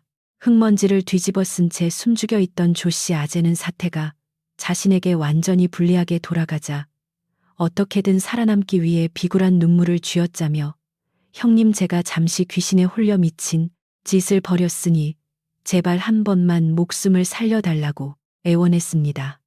그는 방금 전까지 안채를 부수고 며느리를 내쫓겠다며 악다구니를 쓰던 뻔뻔한 모습은 온데간데 없이 바닥에 머리를 쿵쿵 나시며 용서를 구했지만 마을 사람들의 시선은 싸늘하게 식어 얼음장처럼 차가웠습니다. 자신의 검고 추악한 탐욕이 이토록 철저하게 까발려지고 동네의 조롱거리로 전락한 마당의 조씨 아재는 더 이상 변명조차 제대로 하지 못한 채 쥐구멍이라도 찾고 싶은 극도의 수치심과 공포에 온몸을 바들바들 떨고 있었습니다. 그 비굴한 꼴을 묵묵히 내려다보던 거구의 여종 막순이는 코웃음을 한 번 크게 치더니 굵은 팔뚝으로 조씨 아재의 덜미를 다시 한 번 가볍게 낚아채어 짐짝처럼 번쩍 들어 올리며 어디서 감히 거짓 눈물로 나으리를 속이려 드느냐고 호통을 쳤습니다. 막수는 안채마루 밑에 숨어 땅 문서를 훔치려다 들킨 주제에 이제 와서 귀신 핑계를 대다니 당신 같은 도둑놈은 귀신도 더러워서 피할 것이라고 시원하게 쏘아붙이며 그의 위선을 가차없이 짓밟아 버렸습니다. 허공에 발버둥 치며 매달린 조씨 아재의 우스꽝스러운 모습에 동네 사람들은 그동안 참았던 통쾌한 웃음을 터뜨렸고 긴장감으로 팽팽했던 낡은 기와집 마당에는 묘한 해방감과 안도감이 서서히 번져가기 시작했습니다. 이웃의 지혜로운 늙은 할멈은 군중 앞으로 천천히 걸어 나오더니 지팡이로 땅을 탁탁 치며 이보시오. 동네 사람들 저 간악한 조씨 양반이 우리 선량한 최진사 어르신을 모함하고 집을 뺏으려 한 죄는 관아에 고발하여 엄히 다스려야 마땅하다고 목소리를 높였습니다. 할멈은 평소 착하고 예의 바른 윤씨 부인이 저 못된 인간의 시중을 드느라 얼마나 피눈물을 흘렸는지 내가 똑똑히 보았으니 두 번 다시 우리 마을에 발을 들이지 못하게 내쫓아야 한다고 단호하게 주장했습니다. 마을 사람들은 할멈의 올바르고 지혜로운 말에 일제히 고개를 끄덕이며 올소 저런 짐승만도 못한 도둑놈은 당장 우리 산골 마을에서 영원히 쫓아내야 한다고 이구동성으로 소리치며 조씨 아재를 거세게 압박했습니다. 동네 사람들의 거센 분노와 비난이 빗발치자 조씨 아재는 사시나무 떨듯 온몸을 떨며 이제는 관아에 끌려가 곤장을 맞고 옥살이를 할지도 모른다는 끔찍한 공포에 사로잡혀 얼굴이 백지장처럼 하얗게 질려버렸습니다. 최 진사는 웅성거리는 사람들을 향해 손을 들어 조용히 시킨 뒤 내놈의 죄악은 관아에 넘겨 마땅하나 우리 가문의 피가 섞인 친척임을 감안하여 마지막으로 한 번의 자비를 터이니 당장 보따리를 싸서 이 마을을 떠나라고 엄히 명했습니다. 만약 날이 밝은 후에도 내놈의 그림자가 이 근방에 조금이라도 얼씬거린다면 그때는 가차없이 포졸들을 불러 사문서의조와 강도 혐의로 평생 햇빛을 보지 못하게 만들 것이라고 서늘하고 무서운 경고를 날렸습니다. 최 진사의 추상 같은 호통이 떨어지기가 무섭게 막수는 움켜쥐고 있던 조씨. 아재의 뒷덜미를 놓아주며 엉덩이를 발로 툭 차버렸고 조씨 아재는 흙바닥에 나동그라지며 비참한 신음을 흘렸지만 곧바로 허둥지둥 일어났습니다. 그는 뒤도 돌아보지 못하고 건너방으로 불이 나게 달려가 자신의 낡은 보찜을 대충 주워 담더니 신발도 제대로 신지 못한 채 헐레벌떡 대문 밖을 향해 꽁지가 빠지게 도망치기 시작하며 어둠 속으로 사라졌습니다. 거짓과 탐욕으로 똘똘 뭉쳐 평화롭던 기와집을 지옥으로 만들려 했던 불청객의 말로는 그토록 초라하고 비참했으며 그가 멀어지는 박질 소리와 함께 마당을 짓누르던 무거운 아군의 기운도 씻은 듯이 맑게 거치고 있었습니다. 조씨 아재가 어둠 속으로 완전히 달아나고 마을 사람들도 통쾌한 역전극에 만족하며 하나둘씩 담장 너머에서 물러가자 폭풍이 휩쓸고 지나간 듯한 낡은 기와집 마당에는 마침내 온전하고 깊은 고요함이 평화롭게 찾아왔습니다. 윤씨 부인은 그제야 다리에 힘이 풀려 주저앉을 뻔했지만 거구의 여종 막순이가 재빨리 다가와 따뜻하고 커다란 손으로 그녀의 등을 든든하게 받쳐주어 무사히 일어설 수 있었고 진심 어린 고마움의 눈물을 다시 한번 흘렸습니다. 막수는 무서운 괴력을 뽐내던 장수의 모습은 온데간데 없이 예의 바르고 순박한 종의 얼굴로 돌아와 아씨, 이제 아무 걱정 마시고 편히 쉬십시오. 제가 엉망이 된 마당을 말끔하게 치워놓겠다고 듬직하고 다정하게 말했습니다. 윤씨 부인은 막순에 투박하지만 다정한 위로의 가슴속 깊은 곳에서부터 뜨거운 뭉클함을 느꼈고 이 크고 뚱뚱한 여종이 단순한 식객을 넘어 우리 가문을 지켜낸 진정한 은인이자 소중한 식구임을 뼈저리게 실감했습니다. 시아버지 최진사 역시 사랑방 마루에 조용히 걸터 앉아 부서진 대문과 흙먼지가 날리는 마당을 둘러보면서도 입가에는 한결 가벼워진 평온한 미소를 띠며 이제야 알터니가 빠진 것처럼 가슴이 뻥 뚫리고 시원하다고 넉넉하게 웃으셨습니다. 스문양이라는 전 재산을 걸고 벌였던 늙은 선비의 위험하고도 치밀한 도박은 결국 정의로운 승리로 막을 내렸고 집안에는 다시금 양반가의 고든 기품과 따뜻한 사람의 온기가 가득하게 채워지기 시작했습니다. 왈패들이 남기고 간 몽둥이와 부서진 대문의 잔해들로 아수라장이 된 마당을 치우기 위해 막수는 다시 한번 소매를 걷어붙이고 커다란 빗자루를 손에 쥐더니 콧노래를 흥얼거리며 가볍고 경쾌한 몸놀림으로 청소를 시작했습니다.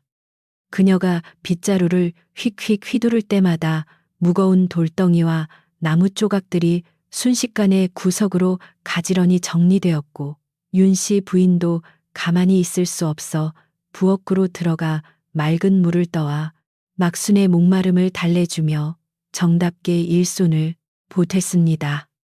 두 여인이 달빛 아래서 서로를 의지하며 분주하게 움직이는 모습은 방금 전까지 끔찍한 폭력이 난무했던 공간이라고는 믿기지 않을 만큼 평화롭고 아름다운 밤의 풍경을 자아내며 깊은 치유의 시간을 만들어 주었습니다.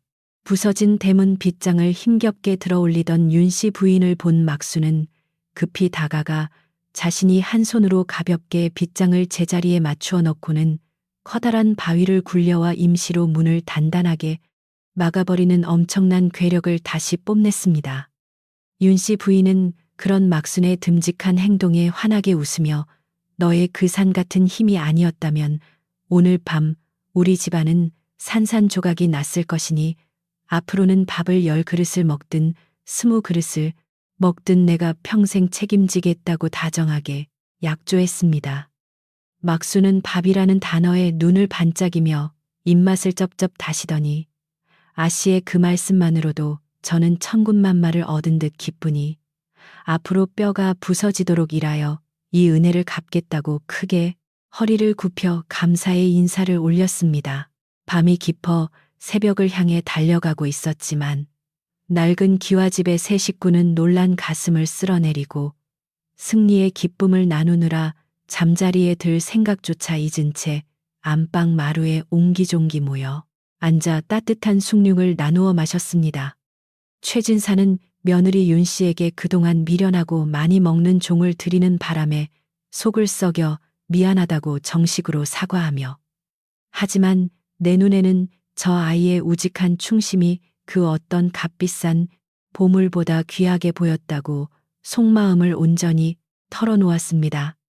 윤 씨 부인은 고개를 저으며 아버님의 깊은 해안을 미처 깨닫지 못하고 속으로 원망했던 제 얕은 생각이 부끄러울 따름이니 앞으로는 막순이를 친동생처럼 아끼며 의좋게 잘 살아가겠다고 맑은 눈물과 함께 미소 지으며 대답했습니다. 따뜻한 숭늉이 식어갈 무렵 윤 씨 부인은 오늘 밤 큰일을 치르고 허기가 졌을 막순을 위해 부엌으로 들어가 가마솥 바닥에 남은 밥과 아껴두었던 마른 반찬들을 싹싹 긁어 모아 커다란 양푼에 수북하게 비빔밥을 만들기 시작했습니다. 고소한 참기름 냄새가 부엌을 가득 채우자 마당을 정리하던 막수는 코를 킁킁거리며 단숨에 부엌 문턱으로 달려와 입가에 고인 군침을 닦아내며 아씨께서 만들어주시는 밥은 세상에서 제일 맛있다며 어린아이처럼 해맑게 웃어 보였습니다. 윤 씨 부인은 산더미처럼 쌓인 비빔밥 양푼을 막순에게 건네주며 오늘은 네가 우리 집안을 살린 제일 큰 영웅이니 체하지 않게 천천히 많이 먹으라고 다독였고 막순은 커다란 숟가락으로 밥을 푹푹 퍼먹으며 세상을 다 가진 듯 행복해했습니다. 엄청난 양의 야식을 개 눈 감추듯 해치운 막순은 배를 둥둥 두드리며 커다란 트림을 시원하게 내뱉었고 그 소리에 최진사와 윤 씨 부인은 동시에 참았던 웃음을 빵 터트리며 기와집 전체에 모처럼 밝은 웃음소리가 울려 퍼졌습니다. 그동안 탐욕스러운 친척의 횡포와 가난의 그림자에 짓눌려 숨죽여 지내야만 했던 낡은 기와집에 다시금 활기차고 따뜻한 생명력이 싹트기 시작했으며 거짓과 위협이 사라진 빈자리에는 서로를 향한 깊은 신뢰와 끈끈한 가족애가 단단하게 채워졌습니다.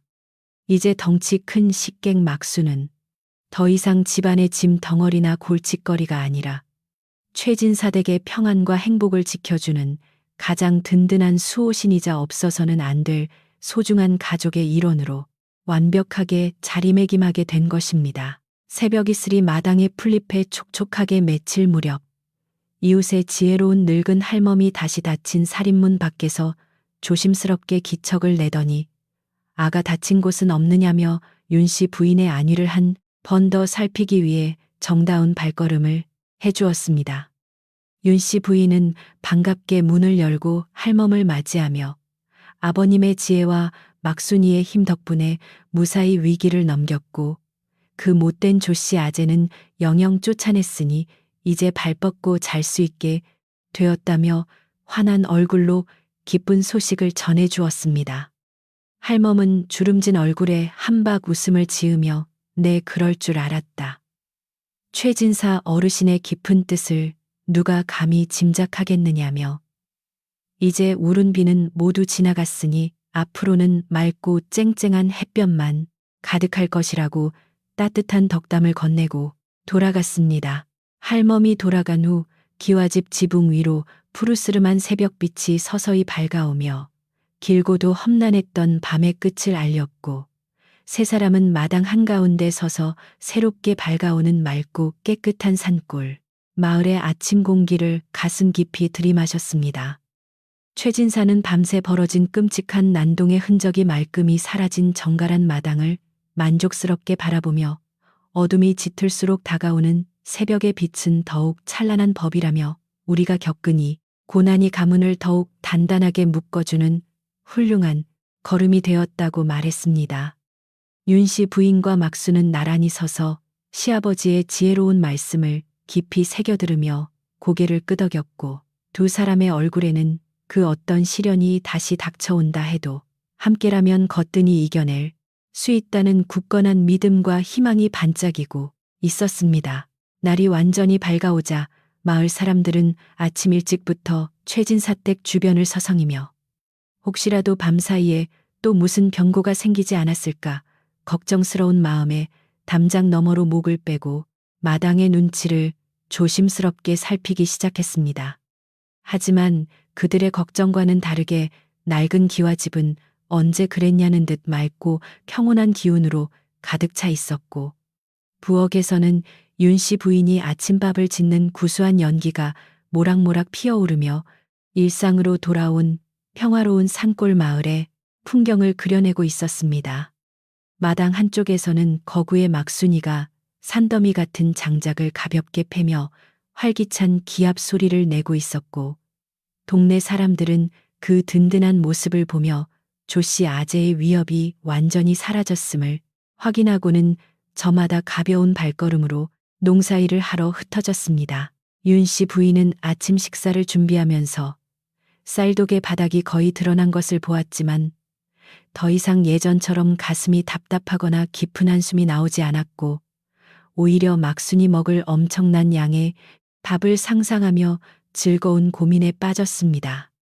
그녀는 곳간 한 구석에 숨겨두었던 귀한 명주천 조각들을 꺼내어 이것을 장에 내다 팔아 곡식을 넉넉히 사와야겠다고 다짐하며 콧노래를 흥얼거렸고 시아버지를 모시는 일과 덩치 큰 여동생 같은 막순을 돌보는 일이 이제는 큰 기쁨으로 다가왔습니다. 돈 20냥이라는 전 재산을 잃고 맞이했던 두려운 식객이 이제는 집안의 긍정적이고 밝은 활력을 불어넣는 복덩어리가 되어 윤씨 부인의 고단했던 일상에 따뜻한 위안과 든든한 버팀목 역할을 훌륭하게 해주고 있었던 것입니다. 아침 밥상에는 비록 소박한 보리밥과 묽은 된장국뿐이었지만 세 사람은 그 어느 때보다 화기애애한 분위기 속에서 웃음꽃을 피우며 식사를 즐겼고 막수는 어김없이 자신의 산더미 같은 밥그릇을 순식간에 비워내어 모두를 놀라게 만들었습니다. 최진사는 막순의 엄청난 식성을 보면서도 전혀 아까워하지 않고 오히려 자신의 밥그릇에서 남은 밥을 흔쾌히 덜어주며 어제 크게 힘을 썼으니 오늘은 더욱 든든하게 먹어두라고 자상하게 챙겨주어 막순을 감동하게 하였습니다. 윤씨 부인 역시 자신의 몫을 양보하면서도 전혀 배가 고프지 않다며 빙그레 웃었고 이처럼 서로를 아끼고 희생하는 따뜻한 마음들이 모여 낡고 가난한 기와집을 세상에서 가장 부유하고 행복한 공간으로 눈부시게 변화시키고 있었습니다. 식사를 마친 최진사는 사랑방으로 돌아가 낡은 괴짝에서 가문의 진짜 명당 땅 문서를 조심스럽게 꺼내어 먼지를 털어내고 품에 품으며 이 귀한 보물을 탐욕스러운 자에게 빼앗기지 않고 무사히 지켜냈다는 사실에 다시금 깊은 감사를 드렸습니다. 그는 조씨 아재가 밤새 안채를 뒤지려 했던 그 위험천만한 순간을 떠올리며 만약 내가 20냥을 아끼느라 막순이를 데려오지 않았다면 이 문서는 한낱 종잇조각이 되어 남의 손에 넘어갔을 것이라며 자신의 결단이 옳았음을 자랑스러워했습니다. 가문의 명예와 역사가 고스란히 담긴 이 낡은 문서는 이제 어둠의 위협에서 완전히 벗어나 안전한 제자리를 찾았고 최진사는 홀가분한 마음으로 붓을 들어 맑은 난초를 그리며 늙은 선비의 고고하고 평온한 일상을 되찾았습니다. 마당으로 나온 막수는 윤씨 부인을 도와 우물에서 물을 헹고 장독대를 반짝이게 닦으며 자신이 가진 엄청난 힘을 집안의 해긴일을 해결하는데 아낌없이 사용하였고 그녀의 굵은 땀방울은 낡은 기와집에 새로운 윤기를 더해 주었습니다. 윤 씨 부인은 땀을 뻘뻘 흘리며 일하는 막순의 넓은 등을 다정하게 수건으로 닦아주며 너는 우리 집안의 큰 기둥이나 다름없으니 너무 무리하지 말고 쉬엄쉬엄 일하라고 따뜻한 걱정의 말을 건네며 친자매 이상의 깊은 정을 나누었습니다. 이렇듯 무시무시한 폭력과 탐욕이 휩쓸고 지나간 자리에 다시 싹튼 평화는 서로를 진심으로 의지하고 챙기는 두 여인의 아름다운 동행 덕분에 더욱 굳건해졌고 마을 사람들도 담장 너머로 이 훈훈한 광경을 지켜보며 함께 미소를 지었습니다.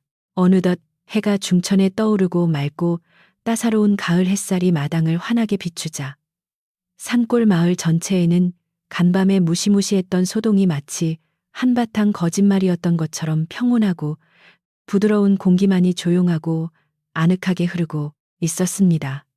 조 씨의 아재의 더러운 음모와 왈패들의 거친 고함 소리는 모두 먼지처럼 사라졌고 오직 처마 끝에 매달린 풍경이 바람에 흔들리며 내는 맑고 청아한 소리만이 기와집의 고요한 일상을 채우며 윤 씨 부인의 지친 마음을 다독여 주었습니다. 모든 진실이 명백하게 밝혀지고 악한 자가 죗값을 치르며 떠나가니 완벽하고 아름다운 평화 속에서 최진사 댁의 사람들은 그동안에 극심했던 마음고생을 모두 훌훌 털어버리고 다시 찾아온 눈부신 하루를 깊이 감사하며 만끽하고 있었습니다. 낡은 기와집 마당 한가운데서 커다란 맷돌을 깃털처럼 가볍게 돌리고 있는 거구에 여종 막순이와 그 옆에서 정성껏 곡식을 고르고 있는 며느리 윤 씨 부인의 모습은 이제 이 산골 마을을 대표하는 가장 아름답고 든든한 풍경이 되었습니다. 사람들은 진정한 지혜와 용기가 어떻게 부당한 위협을 물리치고 소중한 것을 지켜내는지 똑똑히 목격하였고 거금 20냥으로 뚱뚱한 식객을 데려온 최진사의 소름돋는 큰 그림은 오랫동안 마을의 전설처럼 사람들의 입에 오르내리게 될 것입니다. 폭풍 같았던 위기를 무사히 넘기고 서로를 향한 끈끈한 믿음으로 하나가 된 이 따뜻한 가족은 다가올 춥고 긴 겨울 앞에서도 결코 흔들리지 않을 굳건한 사랑의 집을 지으며 깊은 평안의 휴식 속으로 천천히 빠져들고 있었습니다. 치열했던 폭풍우가 완전히 물러간 산골 마을에는 예전보다 훨씬 더 깊고 평온한 고요함이 찾아왔고 맑은 가을 햇살은 기와 지붕 위를 따뜻하게 어루만지며 평화로운 일상의 시작을 알렸습니다. 마을 사람들은 지난밤의 소동을 통해 낡은 기와집을 얕보고 함부로 수군거렸던 자신들의 어리석음을 깊이 뉘우치며 아침 일찍부터 정성껏 수확한 곡식과 채소를 바구니에 담아 진사댁의 대문 앞으로 하나둘씩 조심스럽게 모여들기 시작했습니다. 그들은 며느리 윤 씨 부인에게 그동안 도와주지 못해 미안했다는 진심 어린 사과와 함께 마을의 큰 골칫거리였던 탐욕스러운 조 씨 아재를 시원하게 쫓아내준 것에 대한 깊은 감사의 마음을 다정하게 전했습니다. 윤 씨 부인은 이웃들이 내미는 따뜻한 온정과 소박한 선물들에 가슴이 뭉클해져 눈시울을 붉히며 고개를 숙여 감사의 인사를 전했고 굳게 닫혀있던 마음의 문을 활짝 열고 그들의 사과를 흔쾌히 받아들였습니다. 그녀는 우리 가문이 무사할 수 있었던 것은 아버님의 깊은 지혜와 막순이의 든든한 힘 덕분이라며 공을 돌렸고 이웃들은 커다란 덩치로 마당을 쓸고 있는 막순을 향해 엄지를 치켜 세우며 진정한 장군이라며 칭찬을 아끼지 않았습니다. 막순은 쏟아지는 마을 사람들의 칭찬 세례에 쑥스러운 듯 커다란 손으로 뒷머리를 긁적이며 해맑게 웃어 보였고 그 순박하고 다정한 미소는 동네 사람들의 마음속에 남아있던 마지막 경계심마저 완전히 녹여버렸습니다. 마을 사람들이 돌아가고 마당이 다시 한적해지자 사랑방에 머물던 최진사는 의관을 단정히 정제하고 나와 며느리 윤 씨와 거구의 여종 막순을 대청마루 앞으로 조용히 불러 모아 진지한 표정으로 자리를 잡았습니다. 그는 헛기침을 한 번 크게 하여 분위기를 정돈한 뒤 막순을 향해 부드럽고 인자한 눈빛을 보내며 네가 어젯밤 보여준 훌륭한 충심과 무서운 용기 덕분에 우리 가문의 오랜 명예와 목숨을 무사히 건질 수 있었다고 깊이 칭찬했습니다. 이어서 그는 이제부터 너는 우리 집안의 단순한 여종이 아니라 나의 수양딸이자 윤 씨의 든든한 동생으로서 이 기와집의 어엿한 식구로 대우받을 것이라며 노비 문서를 꺼내어 마당의 화로 불 속에 미련 없이 던져 태워버렸습니다. 자신의 이름이 적힌 노비 문서가 붉은 불꽃 속에서 하얀 재로 변해가는 광경을 두 눈으로 똑똑히 지켜보던 막수는 평생 처음 겪어보는 벅찬 감동과 충격의 말을 잇지 못하고 굵은 눈물 방울만 뚝뚝 흘렸습니다. 그녀는 덩치만 컸지. 평생을 천대와 구박 속에서 살아왔건만 자신을 진정한 가족으로 거두어 주신 최진사의 끝없는 은혜에 가슴 깊은 곳에서부터 뜨거운 감사가 솟구쳐 올라 마루 바닥에 엎드려 큰 절을 3번이나 올렸습니다. 윤 씨 부인 역시 시아버지의 파격적이고 자애로운 결정에 진심으로 찬성하며 엎드려 우는 막순의 넓은 등을 따뜻하게 쓸어안고 이제부터는 정말 친자매처럼 의지하며 평생토록 사이좋게 오순도순 잘 살아보자고 다정하게 속삭였습니다. 이제 완전한 자유인이자 양반가의 수양딸이 된 막수는 그 엄청난 은혜에 보답하기 위해 마당의 돌쇠보다 더 맹렬한 기세로 집안의 큰 일을 도맡아 하며 낡은 기와집에 눈부신 활력을 듬뿍 불어넣기 시작했습니다. 그녀는 뒷산에 올라가 혼자서 장정 10명이 짊어질 엄청난 양의 뎃감을 단숨에 해와 마당 구석에 산더미처럼 쌓아두었고 깊은 우물물을 길어 올리는 일도 전혀 힘든 내색 없이 거뜬하게 해내며 듬직한 모습을 보였습니다. 윤 씨 부인은 그런 막순의 헌신적인 도움 덕분에 고된 가사 노동에서 벗어나 한결 여유로운 마음으로 바느질과 요리에 집중할 수 있게 되었고 두 여인의 조화로운 살림 솜씨 덕분에 집안은 날이 갈수록 윤기가 흐르고 단정해졌습니다. 이웃들이 정성껏 나누어준 귀한 쌀과 채소 덕분에 텅 비어있던 곳간은 오랜만에 풍성하게 채워졌고 윤 씨 부인은 오늘 저녁만큼은 가족들을 위해 세상에서 제일 맛있고 푸짐한 잔치상을 차리겠다고 즐거운 마음으로 다짐했습니다. 그녀는 소매를 걷어붙이고 부엌으로 들어가 가마솥에 하얀 쌀을 가득 붓고 맑은 물을 맞추어 정성껏 불을 지피기 시작했고 아궁이에서 타오르는 참나무 장작에 타닥타닥 거리는 경쾌한 소리가 부엌 전체에 따뜻하게 울려 퍼졌습니다.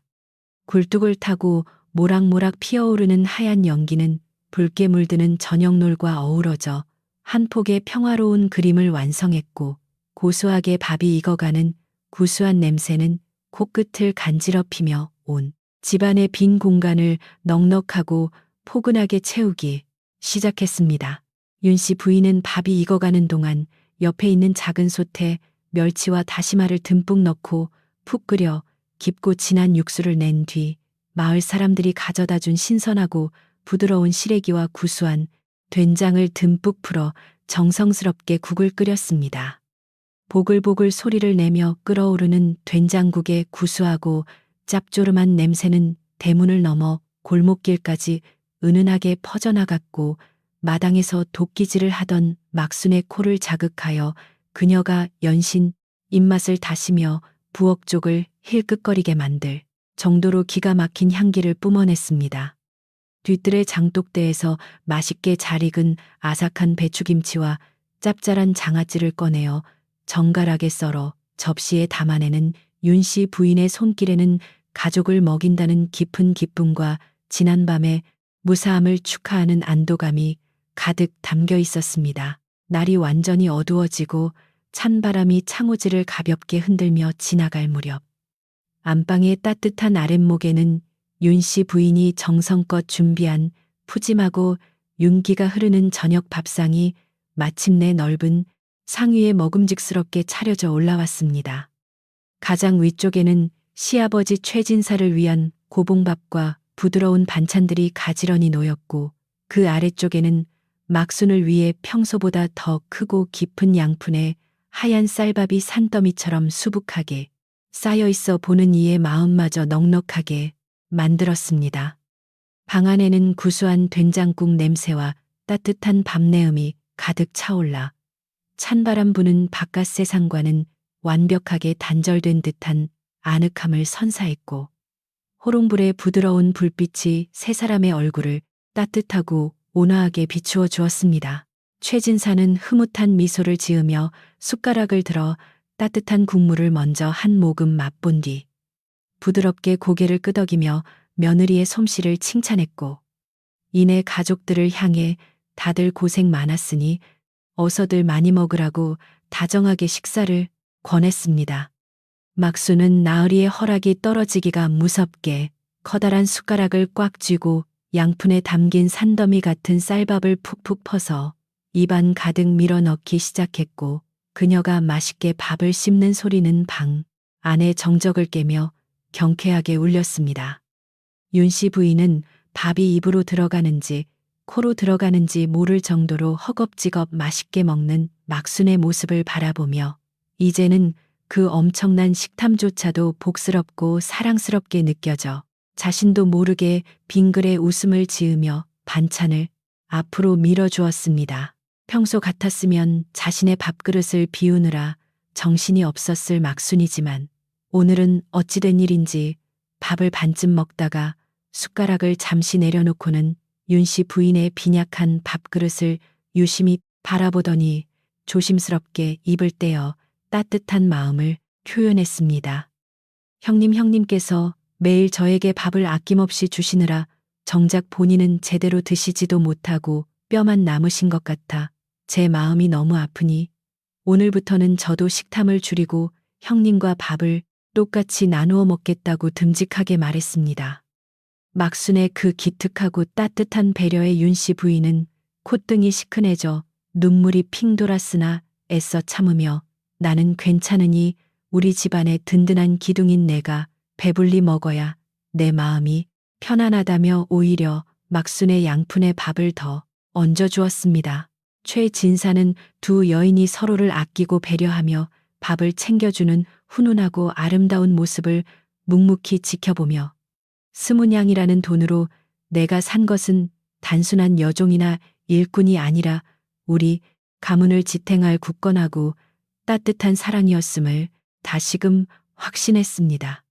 그는 헛기침을 하며 이복의 막수나 네가 우리 집안의 식구가 되었으니 밥은 얼마든지 먹어도 좋지만 앞으로는 형님을 도와 글공부도 조금씩 익히고 양반가의 예절도 차근차근 배워서 진정한 내 딸로서 부끄러움이 없도록 노력하라고 다정하게 타일렀습니다. 막수는 밥을 오물거리며 고개를 세차게 끄덕였고 나으리의 가르침을 깊이 새겨 훌륭한 딸이 되겠다고 굳게 다짐하며 남은 밥을 순식간에 말끔하게 비워내는 특유의 매력을 발산하여 방안을 웃음바다로 만들었습니다. 푸짐하고 따뜻했던 저녁 식사가 모두 끝나고 방 안에는 나른하고 포근한 기운이 가득 차올랐으며 밖에서는 차가운 가을밤의 공기가 맑고 투명하게 가라앉아 풀벌레 우는 소리만이 창호지 너머로 잔잔하게 들려오며 고요한 밤의 운치를 더해 주었습니다. 윤씨 부인은 식은 숭늉을 가족들에게 한 그릇씩 내어주며 부른 배를 달래도록 했고 세 사람은 따뜻한 아랫목에 옹기종기 모여 앉아 오늘 하루 동안 일어났던 기적 같은 일들과 앞으로 펼쳐질 평화로운 날들에 대해 오순도순 이야기를 나누었습니다.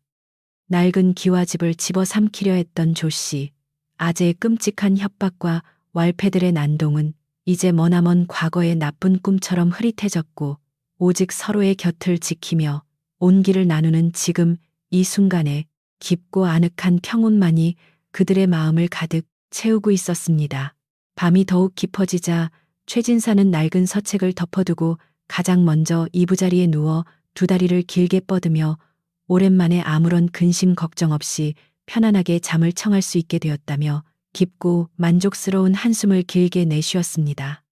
그는 며느리와 수양딸을 향해 내일은 날이 밝는 대로 뒷산에 올라가 조상님들께 우리 가문이 무사히 위기를 넘겼음을 알리고 감사의 제사를 소박하게 올릴 것이니 너희들은 일찍 자고 내일 아침을 맑은 정신으로 맞이하라고 조용히 일렀습니다.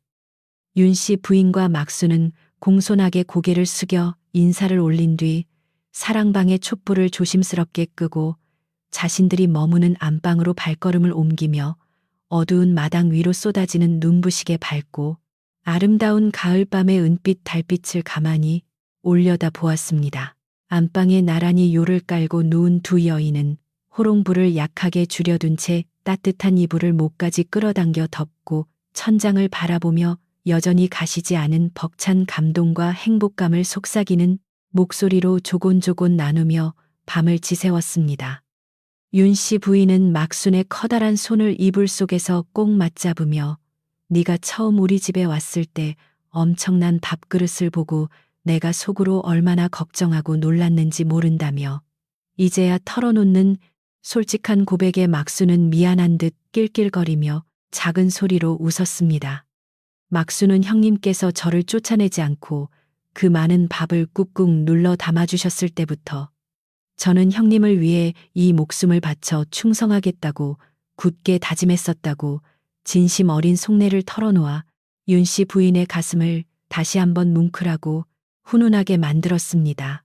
두 사람의 도란도란 정겨운 대화 소리는 점점 잦아들고 피로가 밀려오며 어느새 깊은 수마가 안방의 따뜻한 공기 속으로 서서히 스며들기 시작했고 낡은 기와집은 완벽하고 평온한 정적의 품속으로 완전히 안겨 들어가 깊은 안식을 맞이했습니다. 조금 지나자 막수는 특유의 일정한 박자로 마치 커다란 바위가 구르는 듯한 묵직하고 우렁찬 코골이를 시작했고 그 소리는 방안을 넘어 마당 전체로 웅장하게 울려 퍼지며 밤 공기를 진동시켰지만 윤 씨 부인에게는 전혀 시끄럽지 않았습니다. 오히려 그 엄청난 코골이 소리는 어떤 나쁜 악귀나 불청객도 감히 이 집의 담장을 넘지 못하게 지켜주는 세상에서 가장 든든하고 강력한 수호신의 자장가처럼 들려 윤 씨 부인의 마음을 한없이 편안하고 안전하게 다독여주고 있었습니다. 윤 씨 부인은 막순의 코골이 박자에 맞추어 천천히 호흡을 고르며 눈을 감았고 머릿속을 복잡하게 맴돌던 쌀독의 바닥이나 탐욕스러운 친척의 위협 따위는 모두 눈 녹듯이 완전히 사라지고 오직 따뜻한 평온만이 가슴 깊은 곳에 가득 차올랐습니다. 스모냥이라는 돈으로 사온 것은 그저 덩치 큰 여종이 아니라 흔들리지 않는 가문의 평화와 진정한 가족의 사랑이었음을 다시 한번 되새기며 그녀의 입가에는 고단했던 지난날을 보상받는 듯한 아름답고 편안한 미소가 부드럽게 번져갔습니다. 바깥에서는 가을밤의 차가운 이슬이 장독대에 촉촉하게 내려앉고 있었지만 안방의 두 여인은 서로의 체온을 느끼며 그 어느 때보다 따뜻하고 포근한 꿈결 속으로 스르륵 빠져들며 길고도 험난했던 하루의 고단함을 완벽하게 씻어내고 있었습니다. 마을의 고요함은 더욱 깊어지고 처마 끝에 매달린 낡은 풍경이 바람결에 흔들리며 간헐적으로 챙그랑거리는 맑은 소리를 낼 때마다 마치 밤하늘의 별빛이 기와지붕 위로 사르르 쏟아져 내리는 듯한 신비롭고 아늑한 착각마저 불러일으키며 잠을 불렀습니다.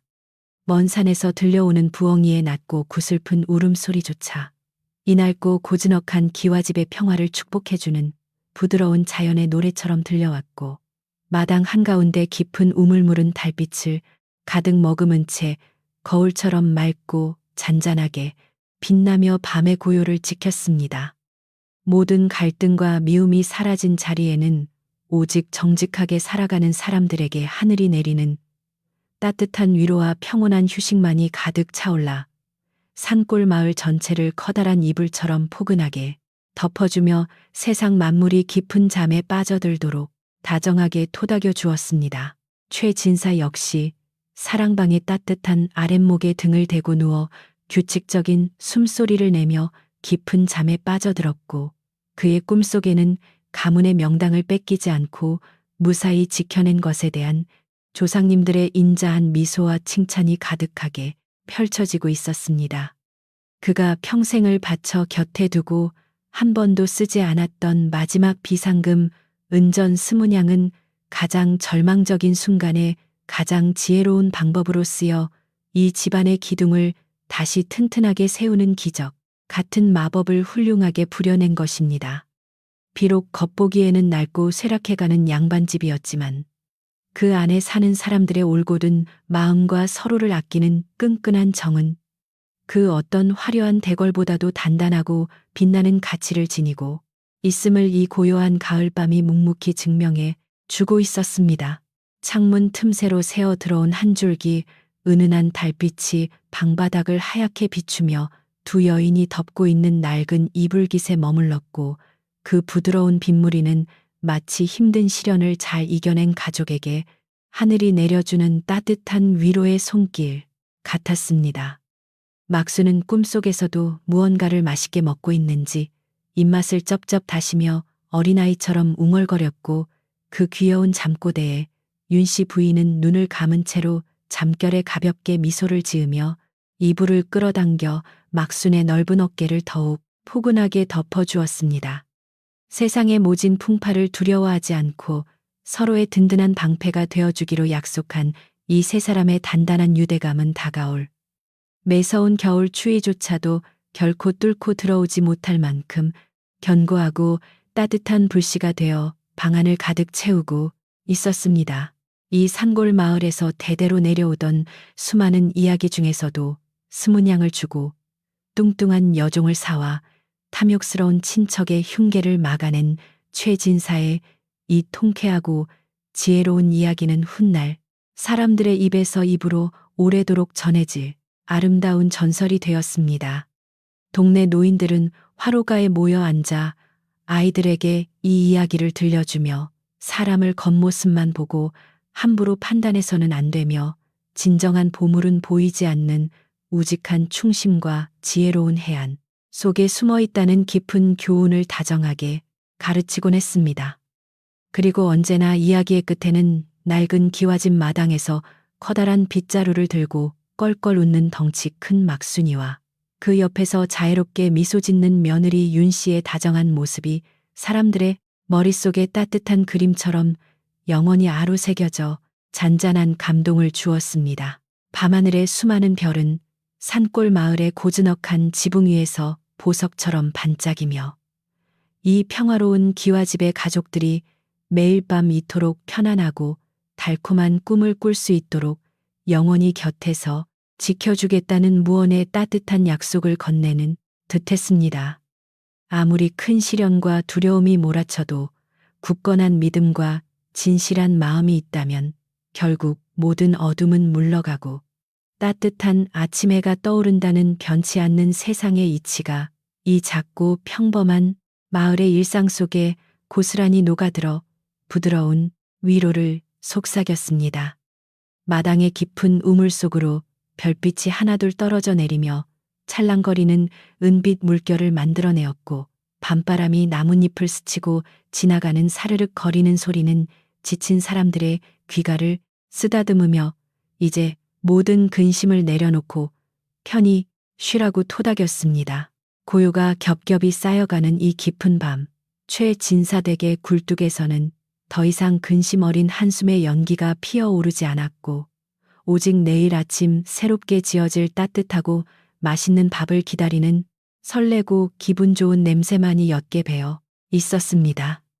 넓고 듬직한 등을 가진 수양딸 막순과 착하고 예의 바른 며느리 윤 씨, 그리고 지혜로운 늙은 시아버지가 만들어갈 앞으로의 날들은 그들이 함께 먹을 수북한 고봉밥처럼 넉넉하고 풍성한 기쁨으로 가득 채워질 것이 분명해 보였습니다. 낡은 문고리를 굳게 걸어 잠그고 벌벌 떨던 불안한 밤은 영원히 지나갔고, 이제는 어떤 바람이 불어와도 흔들리지 않는 튼튼하고 따뜻한 보금자리 속에서 세 사람은 세상 부러울 것 없는 깊고 편안한 안식의 호수에 고요히 잠겼습니다. 우렁차지만 일정한 막순의 코골이 소리가 자장가처럼 방안을 맴돌고 가을밤의 서늘한 공기가 창호지를 부드럽게 쓰다듬는 소리를 들으며 윤 씨 부인은 이불 속으로 깊이 파고들어 세상에서 가장 안전하고 따뜻한 자신만의 평화로운 꿈결 속으로 조용히 빠져들었습니다. 스무냥의 뚱녀 여종이 굴러들어온 복덩이가 되어 집안을 구하고 진정한 가족으로 거듭난 이 신기하고 따뜻한 이야기는 듣는 이의 마음속에도 넉넉한 밥 한 그릇을 대접받은 듯한 포만감과 깊은 위안을 남기며 조용히 마무리를 지어갑니다. 이제 눈을 감고 저 낡은 기와집 안방에서 흘러나오는 규칙적이고 든든한 숨소리에 귀를 기울이며 당신의 마음속에 쌓여있던 무거운 걱정거리와 긴장감도 밤바람에 모두 실어보낸 채 길고 따뜻한 잠의 세계로 편안하게 여행을 떠나보시길 바랍니다. 모든 갈등이 녹아내리고 착하고 우직한 이들이 행복한 보상을 받는 옛날 이야기 속에 훈훈하고 정겨운 기운이 지금 이 순간 당신의 머리맡에도 포근하게 내려앉아 지치고 고단했던 하루를 다정하게 안아주고 맑은 내일을 맞이할 힘을 채워줄 것입니다. 깊은 산골 마을의 별빛이 이불이 되어 당신의 어깨를 덮어주고 막순의 듬직한 그림자가 방문 앞을 굳건히 지켜주는 상상을 하며 이제 어깨에 힘을 풀고 마음을 비운 채 스르륵 밀려오는 달콤하고 평온한 잠결에 몸을 온전히 맡기십시오. 세상의 모든 소음이 잦아들고 오직 따뜻한 평화만이 당신의 곁에 머무는 이 고요하고 아름다운 밤. 아무런 근심 없이 편안한 꿈을 꾸며 깊고 깊은 밤의 품속으로 평온하게 스며들어 가장 달콤한 휴식을 누리시기를 진심으로 바랍니다.